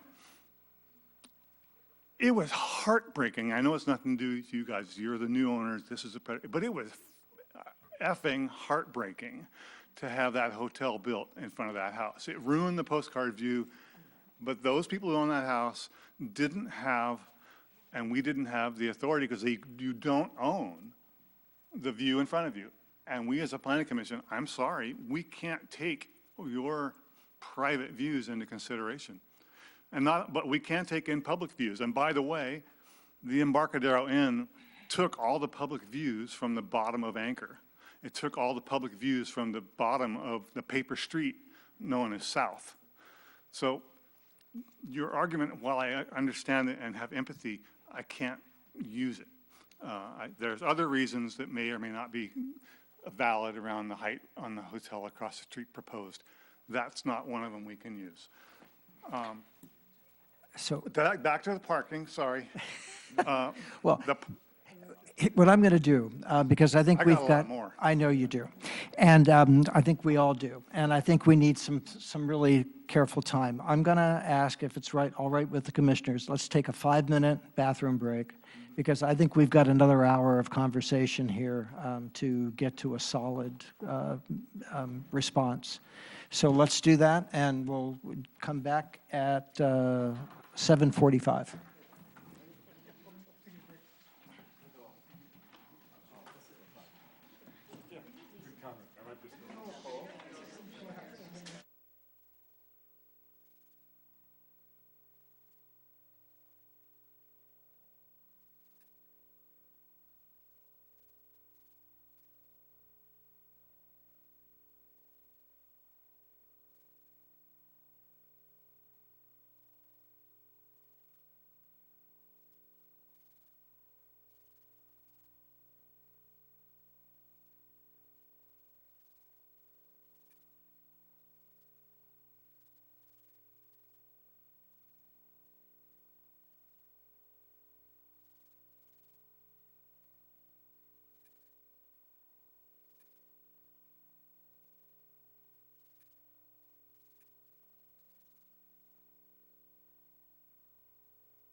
Welcome back, everybody. We're going to resume, and thank you for the bathroom break. Commissioners, as we move into our next, this is really our chance to diagnose what we've heard and to prioritize and to see where we come out. I'm going to offer a couple of pieces that we can make our comments relate to. Number one, you know, they always talk in real estate, location, location, location, the importance of this site. It's important because of where it sits on Tidelands, where it sits at the beginning of the Harbor Walk. The next thing we heard a lot about was height. And height is part of the real decision issues for us. That we have to not only decide that there's public benefit, but we have to, I think, evaluate the public burden of the height. I think that's important as we put together our comments. Architecture, I really do want to focus on the architecture. There's some serious considerations here. The proposals to the existing two-story building, the proposal of the very, very long decks, second-floor decks, and the one viewing deck that does create the underground or the below tunnel effect that was discussed at the previous meetings. And I think ultimately it has to do with our idea of public views, and several of the people in the letter, several of the speakers tonight have said, we really do have a responsibility to the views of the bay and the views of the rocks. And so with those 5 pieces, I'm going to ask Eric if you'd want to continue, or do you want somebody else to go next? Can I pick up just that? Go ahead, allow Mike. us a little bit of circulation, that way we don't get just overly historical here. But I'm going to go back in history. So I lived in a place, Santa Clara, you know, in the Bay Area, where I had a mission that was built in 1769. And within 40 minutes, I could go to another mission that was built in 1797. So it is about history. Both of those places were preserved. But I lived in one of the most dynamic areas in the world. So in other words, history does change. You know, we have to change. Nothing stays the same, but you can preserve. If you've done the right thing as far as a city, one of the things I've asked, and we've asked our new director, is to try to move up the historical ordinance. You know, without a tool, you can't work on something, right? We've done this over and over, where we have projects in front of us, and we're trying to find some historical way to preserve it, but we don't have a tool. We don't have a historical ordinance. We don't have a historical district. We had one in Santa Clara. We had an ordinance and a district in Santa Clara, both. We don't have those here. The other thing, you're talking about history. That's why I want to roll off of what you were just saying. The other thing we want to do is try to come up with a program for public benefits. That's another thing that's high on our priority list. Every time we do this, we have to figure out, is that really a public benefit? How do we measure it? By size? You know, how do we measure it by volume? We've been doing this for 3 or 4 years. We can't get there. You know, we've asked for that memo to be produced for the benefit of not only the commission, but the council, because we're reinventing the wheel every time we're doing this. So I'm going back to this project now, and I'm saying, okay, I've heard a lot about history. There may be some cultural significance, yes, but if we could put that in a historical ordinance or in a historical, you know, some kind of historical document, we could use it. Yeah, Betty brought that point up in her memo, that there's probably a cultural or a more local historical element. So I'm just So trying to are we ready to get specific? Yeah, now let's get specific. So let's go back to Eric. No, now let me run through what I feel we should focus on the project instead of just history. All right. Okay, so we asked the developer to come forward and bring us something. They've come forward with a development proposal, a redevelopment proposal. Now I'm going to march through and see and they've met the requirements of our city's ordinances, you know, as far as design guidelines, including the waterfront master plan. And we did have a conceptual review in June of this. And we gave feedback, which the applicant brought back and worked into their new proposal. So I'm just running through it because we can't just weigh ourselves down on something, because we need to move forward and we need to make a finding.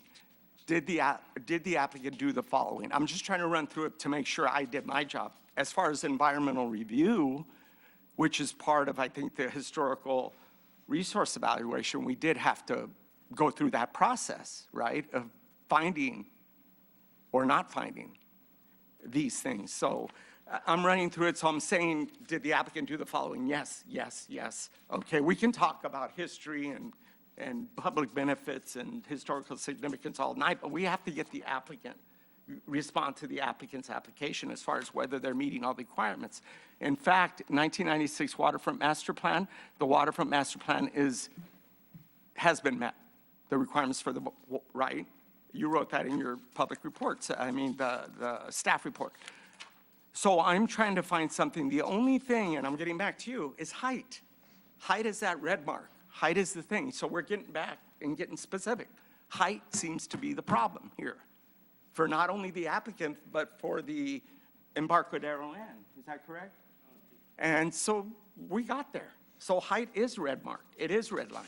So let's get specific on how we're going to deal with that with both the applicant and, say, the owner across the street. So I'm not, again, we can talk about things for all night, but let's get very specific to what we're Okay, trying to so resolve. I gave you the 5 categories. Let's go there. And there might actually be a 6th one, which is parking. And that's an option as well. But Eric, let's go back, and if you could kind of get specific for us relative to those pieces. Now, I want to, for the record, you gave us those categories, and we didn't develop them. Staff didn't give them. You developed those, Chair. I just I'm want to make offering sure those. that If yeah, you- you offered them. I'm offering a different approach, which is to get to the really narrow, specific issue, which the applicant and both the owner across the street agree is the major issue, which is height. Let's get very narrow, because we can be here all night dealing with the things that aren't significant. I'll take your comments in Okay, consideration. well, I'm just telling you that we. Eric, can we hear from the other commissioners now? So I'm going to quote from the now 28-year-old Waterfront Master Plan, which is kind of old in Morro Bay history because things have changed quite a bit in the intervening 30 years. Chapter 1, introduction, on page 1-2, the last part of the introduction before it delves into the history says this. It says, "This plan represents a commitment by the city to balance the need to maintain a working waterfront while planning for improvements and enhancement of the commercial/public access elements of our harbor." So essentially, the balance between maintaining a working waterfront with other things. And if I go to, I talked about Appendix C earlier, and Appendix C of the Waterfront Master Plan discusses these planning areas, of which there's 4. The ones that apply to this one have the following comments with respect to those areas. So the Area 3, which is the area between Beach Street and South Street, has some issues according to the Waterfront Master Plan, and those issues are this. One of which is, number 2 is inadequate parking for visitors and employees, with bullet points that state insufficient parking limits pedestrian and visitor access to the central area.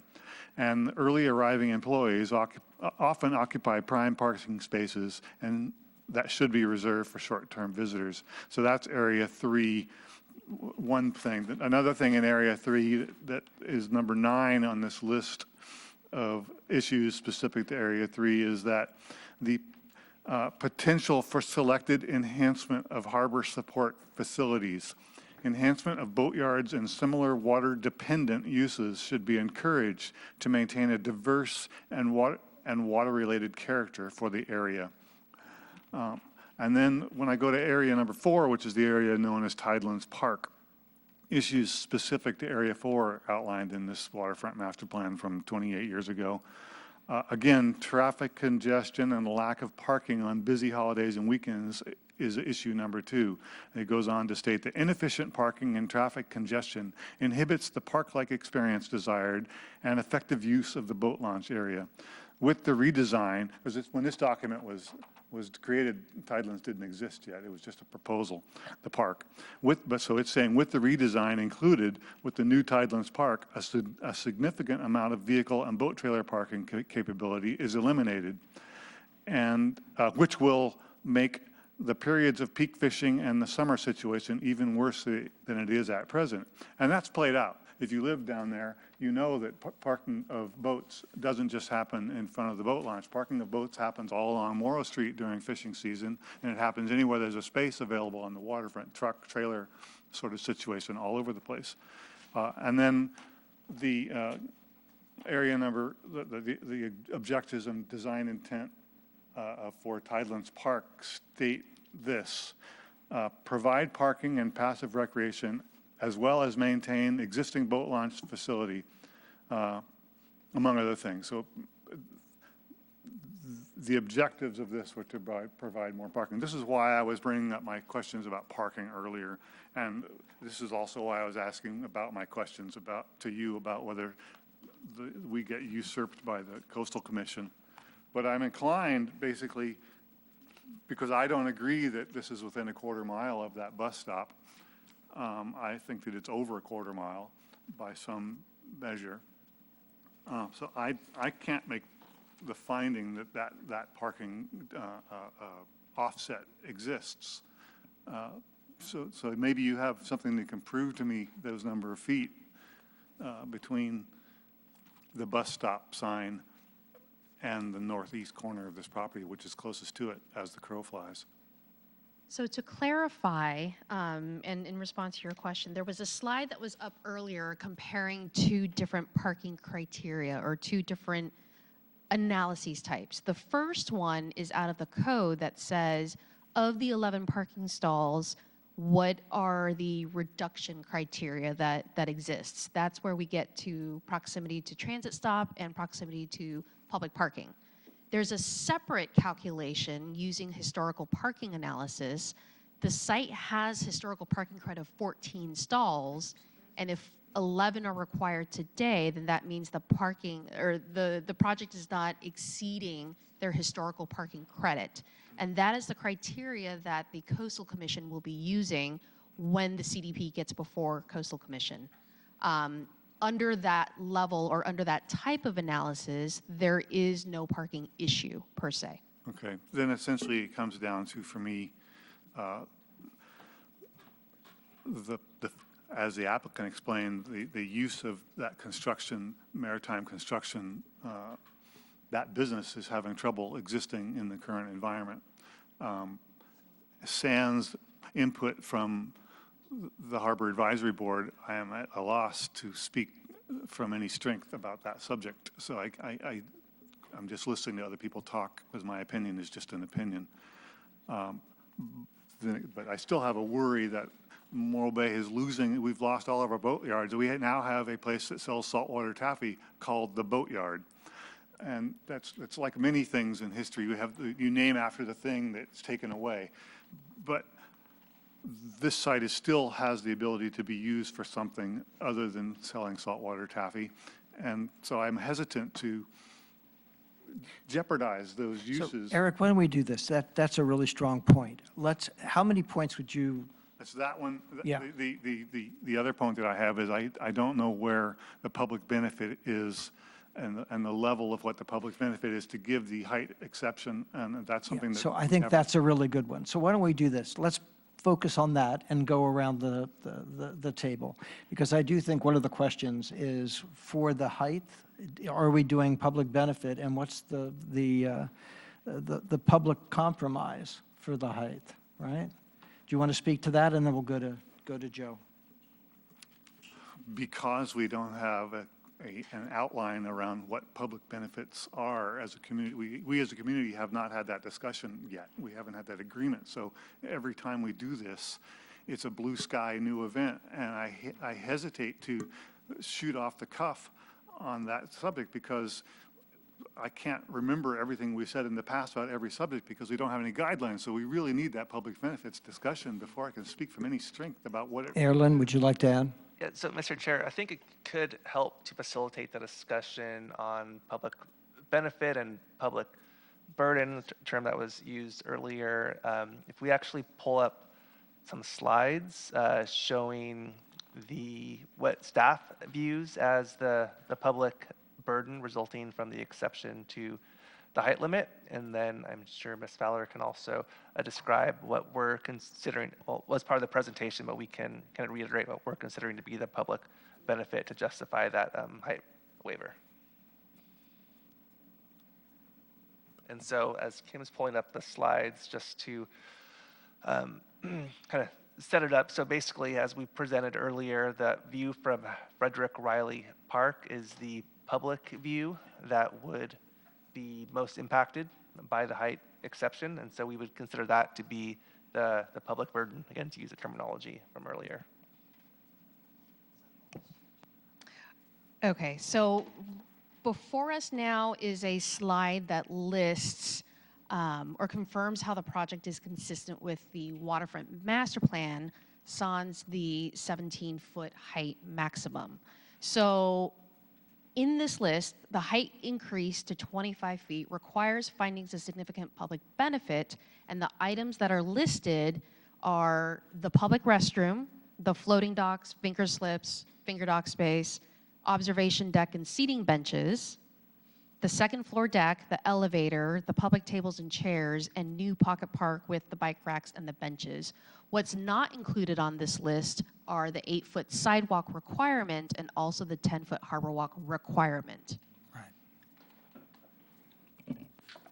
Okay.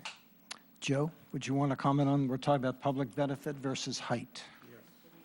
But I'm mindful, I have several other categories too that I'd like to talk Well, about. let's focus on this one and then we'll go. Okay. And so just, sorry to interrupt. So just to kind of add on to Kim's comment. So as far as the, the public burden part of the discussion, in staff's analysis, it really is just the, blocking of the view or impacts from Frederick Riley Park as shown here. That would need to effectively be offset or addressed by the public benefit based on that requirement of the waterfront master plan for the height exception. Okay, my thoughts on additional community benefits. And again, in the absence of the report, this is a kind of a common sense approach. But I think now, by history and expectations, the improvement of the harbor walk and the expanding of the sidewalk are requirements and not to be considered underscore. That's what staff's saying as well. Additional community benefits, okay. The publicly accessed viewing deck.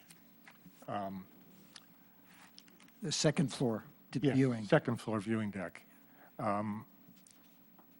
Again, I'm estimating it looks like it occupies perhaps, what, 1/6 of the horizontal design of the structure. That strikes me not as an additional community benefit, but rather as a way to mitigate the loss of a community benefit, that is the unobstructed view of the harbor and the spit and the rock from 17 feet and above. So it's definitely, in my opinion, not a community benefit, additional community benefit. With respect to boat piers and that strikes me as private and perhaps even a little elitist because who owns a boat?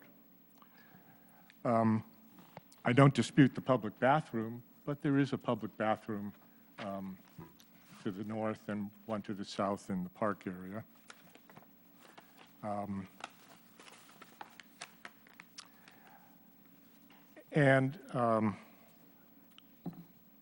Again, I'll set what I said before, to keep in mind that these two structures are probably, if not the most unique and iconic and culturally significant structures on the Embarcadero. They are certainly one or two of them. And as anything gets, and that fact plus the rarity of one-story structures, which I've said before, greatly increases what I'd call the value of eliminating them, you know. So the value has to be commensurate with what we're losing. I don't find at this point in the proposal that the additional community benefits are adequate. Now, perhaps my opinion could change if we were talking about only the demolition of one cottage rather than both. I don't know. I'd have to think about that. But at this point, I would say no. Got it. I'd like to add, is there any way, Kim, to bring up the east elevation on page A6?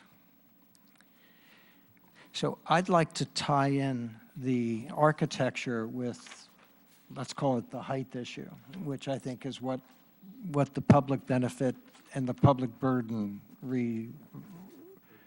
revolves around. The second floor is necessitating the architecture to have a continuous second floor deck that runs almost from one end of the project to the other. It's exceptionally long, and we can ask Gene how long it is, but it has to be 100 feet or more. That it connects the elevator to the 3 second floors and the existing building. The problem I have with that is that it's really long, and it creates an architecture of large scale.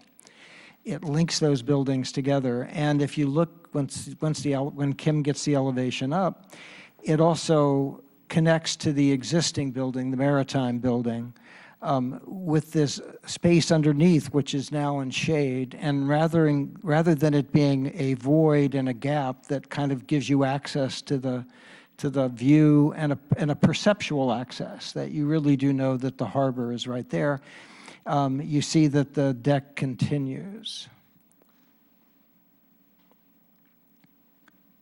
It's one of the burdens, I think, of the second floor. There you can see it. So what I'm talking about is it's not that one back? Yeah, that one. So this is the one facing the Embarcadero. So this is what you see from the street, from the sidewalk, from the hotel across the way, from the bluff above. And what you see is a two-story structure that's massive in the sense that it's connected with that continuous second floor deck. And the second floor deck then continues to the observation deck next to the Maritime building. And to echo your concerns, Joe, a lot of times the second floor stuff becomes very easily privatized. So rather than it being really a community benefit for more views, you're taking away the views with the second floor and then you're privatizing a second deck. I think that has to be solved. And for me, it also creates something that I'm not so sure I'm happy with the architecture. As I look at this, and Gene does architecture really well, so it's not the bad architecture so much as the requirement to have this long, continuous second floor connection. It's how these points are interconnected. So by doing the height now, I think we've created a problem with the architecture. While we have this on here, I also want to say that Reggie's building on the far right, it's really, if you go down there and look at it, it's a nice building. And I kind of don't want to see the character lost of what the original building is. So I would love to find a way to keep the stair, but also not change the windows. I think from what I can see, Gene is actually changing the windows on that facade, and it starts to lose character for me. And then the final point I'll make here in the burden versus benefits is we are losing those bungalows. And I think without a doubt they add character. But they also do something else. They create a one-story up against the park rather than a two-story up against the park. So the additional burden of the second floor is that it doesn't transition at all to the park. So rather than the height stepping down, the architecture continues. And it's almost as if it's not, for me, it doesn't successfully engage the park or, the south end of Tidelands, because it's a big building, a two-story building, rather than that more gracious thing that we get now with the bungalows, which is the one-story. I'm raising this not to condemn the project, because I think there's lots of good things about the architecture too, but it does raise the question for me about, is it to the point where this is a balance? And with respect to the burden aspect of it, I forgot to mention one other thing. Your mic. Oh, yeah. Let's see. So I'm going to take issue with something in the applicant's proposal, in which it states that the proposal maintains the existing view corridor. And it does maintain the existing view corridor, but the implication with that would be that it doesn't change it. And I can't understand how, for a person standing on a bluff, to see 25 feet of structure rather than what's there right now doesn't materially change that view. So while, yes, there still is a view maintained, it's not the same view and not the same valuable view. I've got it. Mike, do you want to add? Kim, can you bring up A9? I don't think it does us justice to look at one side of this without looking at the back side, the waterfront side. So we've only looked at the Embarcadero side, but if you bring up A9, let's look at that aspect of this development. Because, where I come from, we've got 13 ocean fronts from San Francisco Bay to Alviso. So we have to develop them all on the ocean or near the ocean. So I've seen this before, this kind of development. So I'm just saying, works for some, doesn't work for others, but I like it. I like it, especially where it's at. I didn't spend 3 hours there today to evaluate nothing. I was evaluating how it fit, including the park. So we may have a difference of opinion about how it flows, because the park's maybe, I want to say, a quarter of a mile away. Now, how far is it? You tell me, how far is it? 300 yards away. Well, wherever it starts, all I'm saying is to me, there's no like obvious block from this to that. So, but we'll get back to the view. So there's the view from the water. So, again, when I look at it, I can see where the work's been done in trying to work with the architecture, but I'll let our expert here, Bill, who's an architect, and I'd like to hear also from the applicant, because that was a good job right there. And let's talk a little bit, more about this view. Yes. And again, I'm a fan of Gene's. Yeah. But the focus, that observation deck on the south, that's really an important piece. Sure. That's going to sort of change the nature, I think, of not just the beginning of the Harbor Walk, but the connection to Tidelands. And I sort of go back to Eric's point that there's a funkiness, a casualness about how these things work that I don't want to lose. The simple, but it's a giant gesture, the quarter circle plaza, observation deck. For me, that has to be thought through. That really has to be well considered. It can't just be a casual gesture to mark an edge and make a thing. It's really this, again, going back to location, the way we do that observation deck is important. And I'm not against it.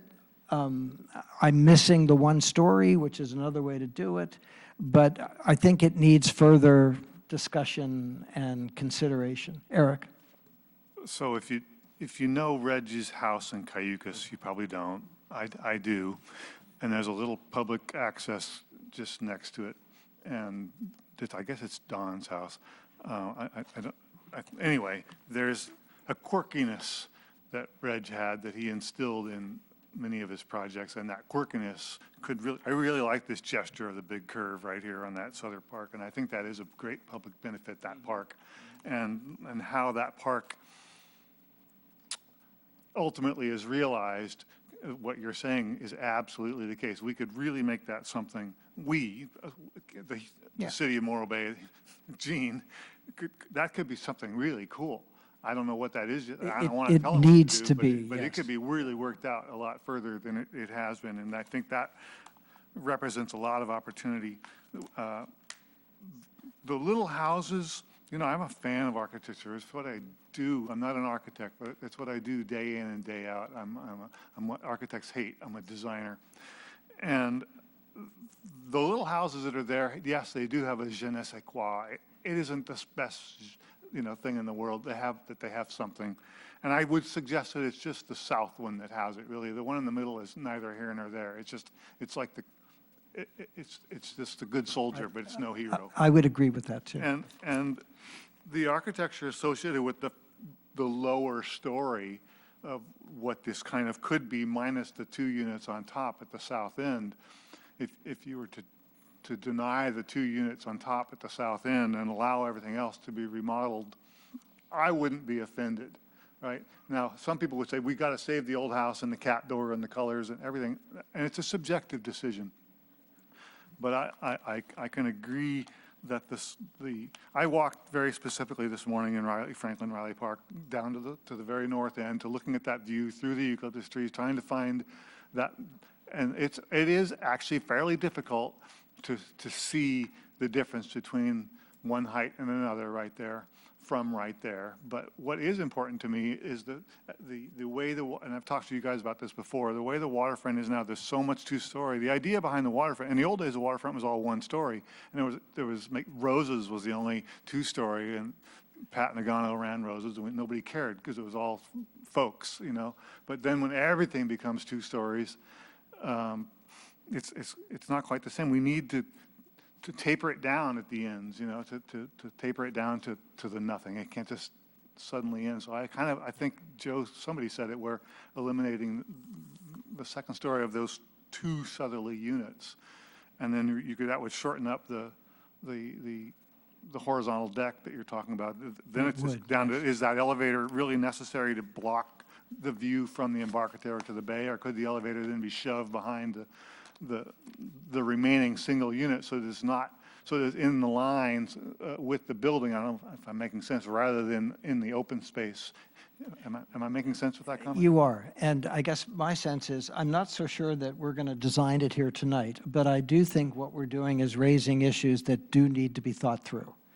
And for us to really have confidence in this project, I think we need to go to the next step.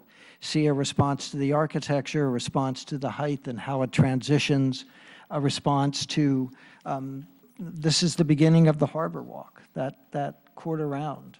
This is really an important piece. And I do think that other things were issued. Again, I'm still really wanting to find a good case for the public benefit versus the burden of a second story. And I think we can get there, but I think we need another step. So that would be one thing I would propose, commissioners, if we'd be willing to continue this with specific ambitions, bring it back. There was one comment made that this was a special meeting. We want to make sure that everybody gets to comment on it in the public. I'm very excited about the positive comments we heard about Reg, and mostly because is it architect, I mean, is it preservation? I don't think so. I think it's our story. It's our lineage. How we do that, it has to be more than a plaque, I think. And I think there's a way to do that with this project. And maybe that would be one of the other things. If we make 3 or 4 considerations. So let me put that on the table, commissioners, and see what you think. Can I ask a question? Please, Mike. The chair. I just want to get staff's response to where we're going. I mean, they've met, you know, the applicant has met 90-something% of the requirements, city requirements, zoning, this, that. They've done all the studies. Are we overstepping ourselves? Because council is going to make the decision, not us, because it will be appealed either way. So are we going in the right direction? I'd like to get your response, because they put a lot of time and energy. You've checked the boxes. Staff gave us a positive recommendation regarding the project. I just want to see how you're feeling about it. You told us, approve it. Staff is recommending approval. We do have recommended findings of the projects consistent with the planning Yes. documents, including Yes. waterfront master plan. Yes. This is not conceptual review. Yes. Conceptual review is optional, and the applicant chose to go forward to conceptual review, got some feedback from commission, was responsive to comments from the public, and that resulted in the plan that we're presenting today. I think it's also important to keep in mind my comment at the opening of this item that we do feel some sense of responsibility to follow the timeline outlined in the RFP. Not that we're absolutely bound by that, but that's on my mind when we have this conversation, and a continuance could result in a couple month delay potentially. I think if the commission wants to go in this direction, I would hope we give the applicant an opportunity to maybe respond to the direction and whether or not they think that would even result in a feasible project. Yes, that's exactly what I was looking for, because the applicant needs to say, that's it. Yeah. Thank you, Bud. Why are we Joe? overworking it? Yeah. I think you can tell from the earlier questions that I had that I'm very interested in the context in which this proposal arose and why it's here today. And I suspect that that when the request for the proposal went out, it probably wasn't as widely disseminated as I would have liked it to be, and nor do I think it had enough details of what our expectations would be, particularly with respect to the preservation of culturally significant structures. Because while one can cite how the plan conforms to parking and a whole series of objective requirements, there, again, as I've said, you can cite, and as Eric was doing, many public documents, plans, which also reference the need for cultural preservation. And we really, if we're serious about this, we have to demonstrate some conviction to those words, as well as some of the more objective requirements having to do with construction and development. And then I'll also say, with respect to the proposal, there is an effort to explicitly states that those cottages don't meet the CEQA standards of historical resources. Well, I don't think anybody was ever suggesting that they could or would. What we were referencing was that we were much in favor of what we're calling, character-defining and culturally significant structures, but nothing that actually meets the definition of something as formal as CEQA. Also in the application, there's explicit mention that the pier, I guess it's the piering, the foundation, is totally inadequate and can't be repaired and has to be replaced. I don't think any of us object to the piering and foundations being replaced. What we're interested in is that one or more of the two structures on top of that foundation are not demolished. That is, would it not be possible to move one or more of them off, do the necessary repairs, and bring one or more back of those buildings to be saved? And those are my additional statements. Yeah, please, Eric. Because, well, number one, we're appointed, we're not elected up here. So I feel a certain responsibility to toss my decision to council in situations like this. But the other thing I feel a certain responsibility for is because this land is essentially owned by the state of California, and the state of California has given the city of Morro Bay control over the land. So the city of Morro Bay essentially is the landowner, not really, but kind of. It's not a situation where private property rights are quite the same. And so the citizens of Morro Bay, in my opinion, we have this isn't just a guy. If a guy owns a house and we don't have any say over why he tears it down or not because we don't have the leverage to force him to keep it, that's one thing. It's his property, it's his right, right, as it stands, the way it is in Morro Bay right now. But this isn't somebody's property per se. This is the potential of somebody to maybe lease in the future from us. And us, in this case, is us. And what do we want? Well, I don't know really what we want yet. City council is elected. They're the ones really, in my opinion, should be deciding what we want, not me appointed. I can advise, but I'm inclined to really, I think either way it's going to go to them. And it really should, because it's the citizens, in my opinion, who should have their say in how this goes. It's their property, in my mind. So it's a little different than private property. That's all I'm trying to say. Mike. Just one word. Yeah. You have to ask. I did run into somebody today. I think I said that earlier. He happened to be from Mountain View, and he moved here 9 years ago. I moved here from Santa Clara in 18, so I moved here 6 years ago. So Morro Bay is changing. Not only is it the history is changing, but the people who live here are changing. We're coming from the Bay Area, and with our ideas. He was a 30-year consultant, an environmental consultant. That's why I wanted him to walk it with me. I didn't want him to walk it with me because I liked him. I liked the fact that he was an environmentalist. So all I'm saying is people are coming here as well. The history includes not only the past, but what's coming, the future. And we're just trying to do our job of advising. I've seen a lot. I've lived in a lot of places. And like I said, I come from the Bay Area, so we have San Francisco Bay, Pacifica, similar communities. They're no community is the same, but they all have changed. You have to change. As long as you're following the laws, Coastal Commission will make the call anyway. They're going to review it, right? If they don't like it, it's gone anyway, but we're trying to be consistent. Everywhere we work in California, we're trying to be consistent. I'm a consultant, he's a consultant. We try to be consistent. Without consistency, you're going to find funky things everywhere in California. So all I'm saying is that's all we can do, as long as we follow the guidelines, and we're trying to follow them here. And the Coastal Commission and the City Council will weigh in. And I think they should weigh in, because people are saying it's significant, but we don't have a tool. We don't have a historical ordinance, or we don't have another tool at the Planning Commission level to say, this is significant and the council needs to find that as well. So- We don't have that. So let me offer, I do think our job is to look at the specifics about every application.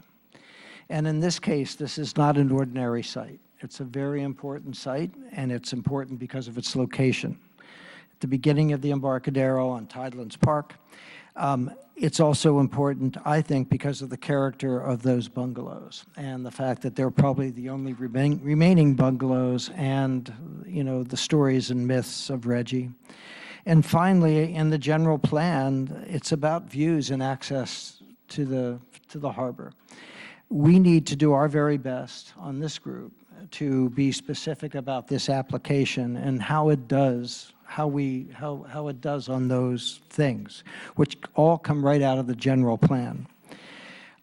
Where I am right now in terms of my vote is I think there's unanswered questions here, and I would like to get them answered. I think there's much to like about this project. I don't want to lose it, and I think if we could find a balance, I would be much happier and ready to vote for it. To get to that balance, I think we do have to look at the transition at the end. I think we do have to look about that long deck and the architecture. I think we do have to look about the architecture of the marine building. And I do think we have to define what the benefit for the public is versus the burden. I would suggest that if the applicant, I would love to see one more pass at this, for us to be able to be as specific as we can. And I think we can get a good project out of it. That would be my encouragement. Yeah, can we have the applicant come forward? If, looking at the way this is going here, it would be my opinion to have you guys deny this and let me go before the council. Can I ask the applicant a question? Yeah. Only because I think this is important for the Planning Commission to know where we came, what we tried to do and what you're doing. Did you meet all of the city requirements regarding this project, your development of this project? Did you meet all of them? We have. So what do you think our role is then? Well, As a planning I'm commission, not sure. I went through this initial process with the Planning Commission, which was my introduction to the Planning Commission, and it turned out to be a complete nothing burger. You had very few comments. You gave me very little direction. We took those. We listened to the public on it. We made those changes. We think we've addressed all the ones other than it seems like we have this view problem again, which I really don't believe is a problem. It's a problem for the hotel, but it's not a problem for the public. We've enhanced the view. And then the historic value of Reg's properties, you know, I knew Reg, and those buildings do have probably some cultural significance, but the economics in actually trying to save those or do anything with those structures are completely off the chart. And so I don't even think that's a valid consideration. We've tried to incorporate some of the feeling and some of the colors in the scheme within our design, and we think we've done a pretty good job of that. But if we're going to keep this going back and forth, I'd rather put it before the council. Yeah, and I'm not sure I'm ready to do that. So my opinion would be there's no reason we can't continue this, is there? It is within the commission's discretion to vote to continue the project, yes. And as much as go ahead. I would just like to add, and I think the commission understands this already, but we would look for as specific as direction as possible so we know exactly what we're working with the applicant on and what to bring back. Exactly. And that was... Mike, I don't want you to interrupt, please. You just don't have that right. You have to ask to speak, please. Okay, through the chair. I started with that. I think height was the primary consideration, right? Although you don't feel it's in consideration, that's what popped out of the documents for me and the hotel agreed, I think, right? That height was your major issue. But that's a private view there. Yeah, That really but what doesn't I'm have a saying place is here. it can't be resolved here. No. See, that's the point I'm trying to make. At the very beginning, I said, I think height's going to be the issue. It's not going to get resolved here. So that's another reason not to even go further, okay? I got it. Got it. And I don't want to argue and debate, Paul, and we're very grateful that I think you're trying to do a good project, and I think you've hired a good architect. And the reason I'm willing to work a little harder on this is because I don't think it's there yet. I've done projects for 50 years, and I know what it takes, especially when a project is difficult. And I wish I could say that it's an easy solution. It's not. I would not want to send this to council without that kind of consideration, and I want to call it comment from us. If we could do that, I think it would be worthwhile, which is why I would make the motion to continue this, and we'll make specific encouragements with Gene. And if you guys say no, then we get it. But I think to not go through that exercise would be a missed opportunity to make this project happen.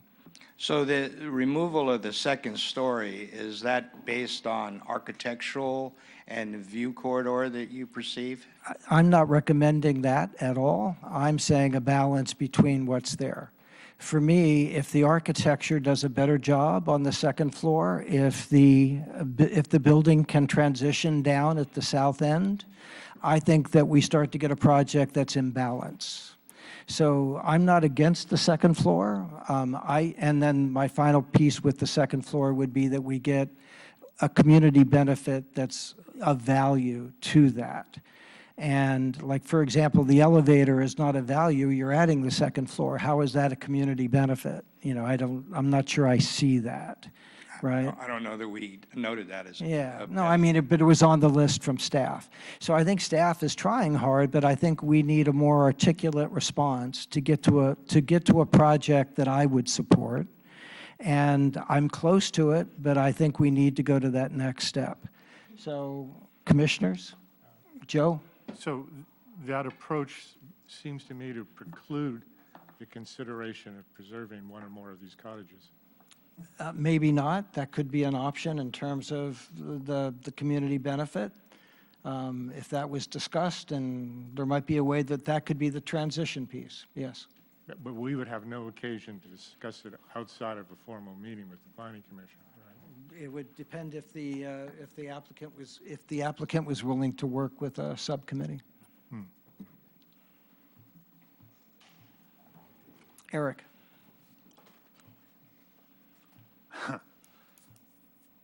This is a really difficult one. It is, yeah. As I processed this in my mind over the last few days, I went back and forth on whether I should approve it or not, because I like the project. And I tend to agree with the fact that the public benefits can be an offset for the height, because when you walk around in Raleigh Park, the public views are very small of this project from up high. The public views on the ground level are basically the public views that are there now. The existing situation and the new situation, in my opinion, almost the same, close enough that it's irrelevant to me. It comes down to an ambiance or something. I can't wrap my head around it. And according to the documents that have been provided to us, those houses are non-historic. We can't, according to guidelines we're given, we can't consider that. So we're talking about an intangible cultural thing. Having lived here through the whole time, you know, those cottages, there's nothing about those cottages in my mind that, other than the fact that they were painted quirky, but the inhabitants, yes, they were interesting over the time. Did they live there long enough? No. You know, they were moved around. They lived here, there, they part-time there. It's a difficult thing for me to say. We should say those cottages. There's nothing architecturally significant about those cottages. Right? What is significant is that the waterfront, in my opinion, should step down at the edges, and that's a fairly justifiable decision. Right? I don't think that the waterfront should just jump up to 25 feet from the very get-go. Yeah. And so I'm agreeing with you on that. And that right there is, for me, grounds to say, no, I won't approve this project as it's conditioned, or as it's before it right now. But if it were, I don't mind tearing the little houses down, what I'm saying, but I do think that it should step gradually up to the higher height. And I like the public benefit of the little curving park. Mm-hmm. If it's done right, that's enough for me. So let me respond a little bit. I think we're saying the same thing, that I would like to see this project happen and move forward. I have confidence in Gene. I think there's a few things that need to be considered, and they are architectural. They are about the massing. To find a balance in the height is what we're looking to do. I think just saying yes to this project is hard for me, because I don't think it's of the quality it needs to be, both in terms of its architecture and massing, and its community benefit to get us there. I think it's doable, and I'm not sure what the resolve would be around the historic buildings. You know, we heard some great talk today about how important Reg was, and the fact that he built, I think, at least one of the buildings by hand, by himself. There's incredible stories around that. So for me, I don't think of it as preservation as much as I think of it as respect for the history and lineage that we have. So the applicant has asked us to deny the project so he can appeal it and go to council, and that's his purview. I would suggest that continuing it is just, if we're continuing it to try, and he's not going to come back with a different project, then we're wasting everybody's time. I would rather ask them now to say, look, if you want us to deny it, as you just suggested, then we should just go ahead and deny it and let him take it to council. That's what he's asking, but I want to make sure that that's what he wants. And if we're going to deny it, I'm going to deny it based on what I just described, as the edge of the waterfront should step down and the benefits don't offset the view loss, and that's that. And if I may, just on a procedural matter, Yeah. I think is important to this discussion. So if we do get a motion and commission votes to deny, staff would ask for specific direction on the reason for the denial. I think we have some of that from the notes we've been taking, and then probably a 10 to 15-minute break to draft up those denial findings and present them to the commission to take action. You mean tonight? That would be the Right now. recommendation. Yes. Let's take a 5-minute break right now, and then, well, I can't really do that. Let's see if we can get a resolve among us. There's only 4 of us, so that makes it, we got to get 3 who want to do something. You know, I find Eric's argument persuasive. If the applicant is not interested in surveying our additional views at another meeting, then there's really no point in doing it. I also think that we shouldn't underestimate the value of those cottages if for no other reason than they're the only ones left. And we should think about that. I do, and this is an issue that's can look very arbitrary, however we decide it, and perhaps it should be left to the elected officials.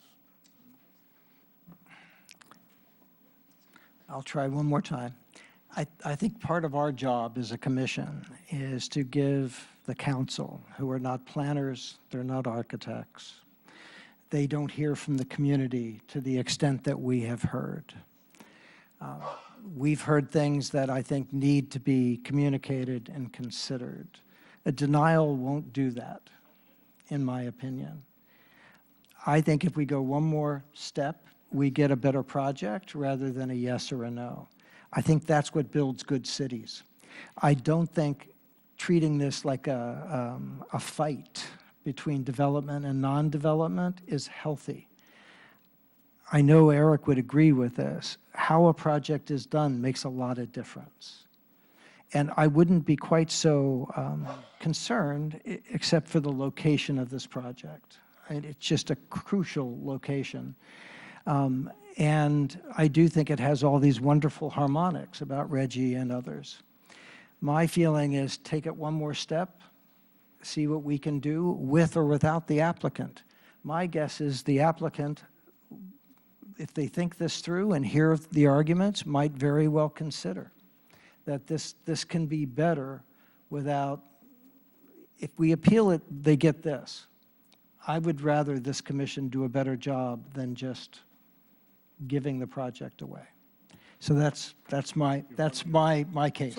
So are you asking the applicant to redesign, or are you asking us to redesign? I'm asking the applicant, we're going to come up with the reasons, the conditions, with care and concern in the next meeting. We'll come up with conditions based on what we've heard, what we would hear from another round of testimony, to make this a really valuable and important project. I don't think it's about just approving a project. I think it's setting a tone and a character for the whole of the Embarcadero. I don't think it's a casual decision. And I think we're close. So my feeling is we give the applicant that opportunity to see where they can work with us. When they say they can't, then at the next meeting, then we can deny it with great specificity and pass that on to council.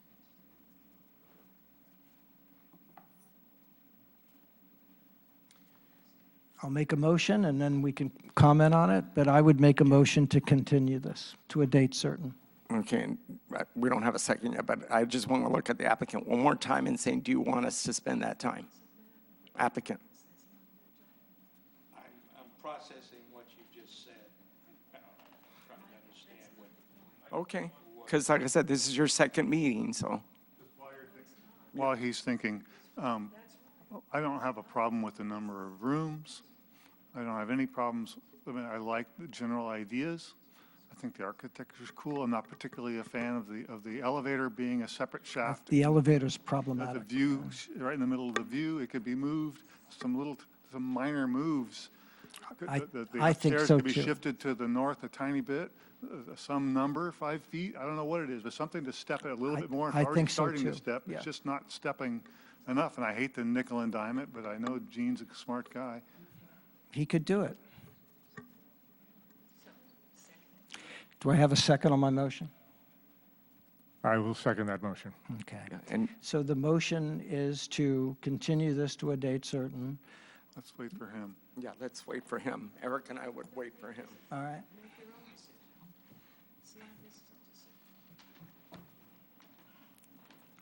I'm sorry, was there a question for staff? Does the applicant have a desire to wait any longer, staff? Well, I would ask the applicant to said- come in. Yeah, if it's okay. with Do you have a desire to wait any speak at longer, the podium on applicant? that? Well, I was trying to get an understanding of how long we're talking about doing this, because I've now been over a year in this process, and I don't really want to continue this for another 6 months. We would do it to a date certain, and it wouldn't be that long. I think we would, So you're going to give me some very specific, Staff? So if staff I- will. You'll give staff these specific directions on Yes. what you want to see changed? How long will that take? So if I may, so the next scheduled planning commission meeting is November 19th. If it is continued to a date certain to November 19th, we won't have to renotice. And if we get, again, very specific prescriptive direction from the planning commission, I think that could allow us to work expeditiously with the applicant to bring something back by the November 19th meeting. what would be the second choice after that one, the next meeting? Don't know off the top of my head, we'd have to take. Would be, After November 19th, the next scheduled planning commission date would be Tuesday, December 3rd. I'm fine with either one. Me too.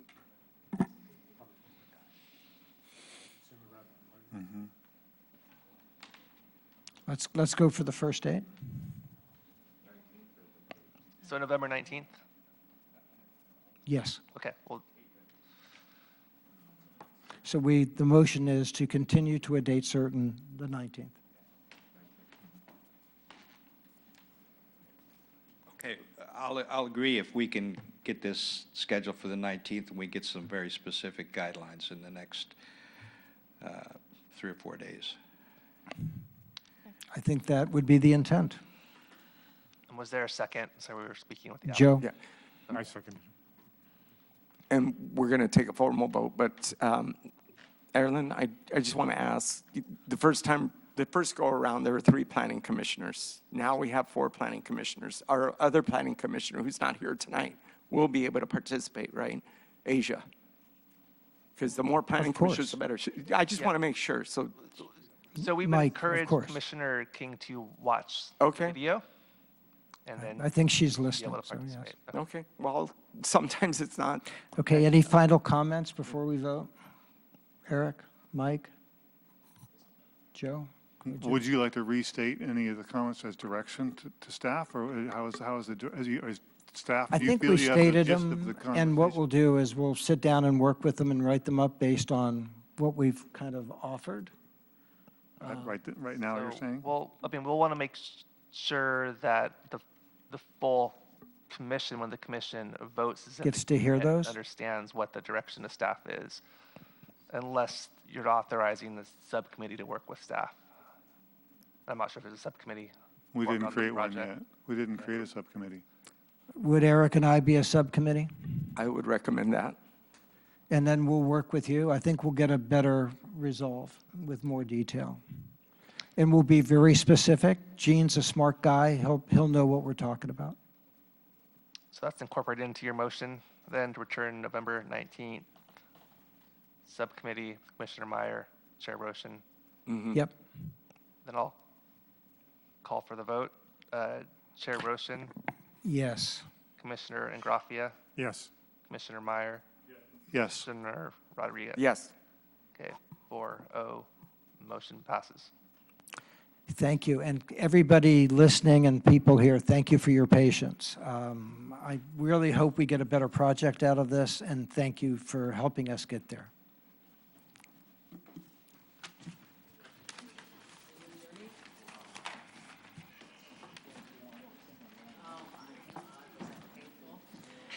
Commissioners, any new business? Hearing none. Unfinished business? Mike? Hearing none. Planning Commissioner comments, future agenda items. Yeah. I hope after tonight that we can start realizing some of the things we've been working on for 3 years. As long as I've been a planning commissioner, we've been trying to push for some kind of historical ordinance or a district, something that'll allow us, a tool that'll allow us to do what we couldn't do tonight. Number one. Number two is some kind of guidelines for public benefits, based upon size. We're getting bigger. Every project seems to get bigger, and we lose the opportunity to gain those benefits because we haven't moved that memo up to council for formal approval, which would give us guidelines on how to do this, not reinvent it every time. Like Eric said, blue sky. We don't want to do that. So Joe and I are on the subcommittee. We have the memo. So the sooner that comes forward, the better. Okay, but again, I don't think we should conflate this with some notion of historical preservation. No. What we are doing is looking for additional community benefits, and one of those benefits is the preservation of culturally significant structures. Has nothing to do with historical preservation. I'm talking about items that we've wanted. Right. We've been pushing for the historical stuff. I get it. I get it. Mike, we can't hear you. Yeah. No, I said, I just clarified with Joe that what I said had nothing to do with the project. What I wanted to come out of the project was the fact, what grew out of this project was the fact that we don't have a historical tool in our tool chest that we can use to preserve. Number one. Number two, we don't have guidelines to try to define public benefits. We've been working on that for 3 years. That would have made this easier for us, for all of us. So the sooner we can get to that, the better. It has nothing to do with this project, but those items are very important to us. Anything else, commissioners? No? No future agenda items. Erlen, Community Development Director comments. So I'd like to start off my comments by, again, acknowledging Commissioner Rodriguez's comments. So as I mentioned last time, the historic preservation ordinance, I believe that's actually a council goal, so that's in our work program, as is the public benefit memo. And I will say the last item has, I think, helped me conceptualize a little bit better the importance of that and how to frame that into a memo for a future discussion with the Planning Commission. Then going down my list here, so just a reminder, the November 5th Planning Commission meeting was canceled, replaced by tonight's special Planning Commission meeting. We now have 2 items scheduled for the November 19th Planning Commission meeting, Bayside Landing continuance and a project at 900 Ridgeway. I also wanted to let the commission know that the Community Development Department has 3 items going to City Council on November 12th. One is our draft funding recommendations for community development block grant funding from HUD down to the county to the city. So we're going to present our funding recommendations to council on that. Next, we're going to present our general plan progress report to the City Council. That is a requirement by state law to bring that progress report to the City Council each year at the end of the year. And then third, we got direction from the council to have a discussion on what the process would look like and what the effect could be of an urgency ordinance on a battery energy storage system project, so a best urgency ordinance. Next, I wanted to remind the commission and the public that next week we're going to start our short-term rental enforcement program. So we issued a press release a couple weeks ago. We sent a letter out to all of our short-term rentals on record throughout the city, giving them a heads up that we're going to initiate this enforcement process. And then beginning next week, any short-term rental, that we have information showing that it's advertising but not permitted, or if they're partially permitted, say they have a short-term rental permit but they don't have an active business license, we'll send them a letter laying out a path for them to come into compliance. Then finally, I think I announced at the last Planning Commission meeting that we got our grant from the Coastal Commission for the Waterfront Master Plan. So I'm currently working with Coastal Commission staff on finalizing the grant agreement. And one of the first steps as we kick off that process is going to be to form a Waterfront Master Plan Advisory Committee. So more to come on that.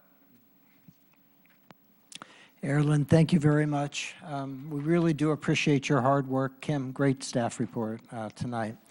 And so a thanks to Erilyn and Kim, a thanks to everybody who hung in with us tonight live and on the Zoom. And commissioners, a specific thank you to you guys. This was not an easy one. And all the ones I've struggled with you guys, this was maybe one of the more difficult ones. I hope it's worthwhile. I think it is. So thank you for that effort. With that, do I have a motion to adjourn? Motion to adjourn. Good night. Second.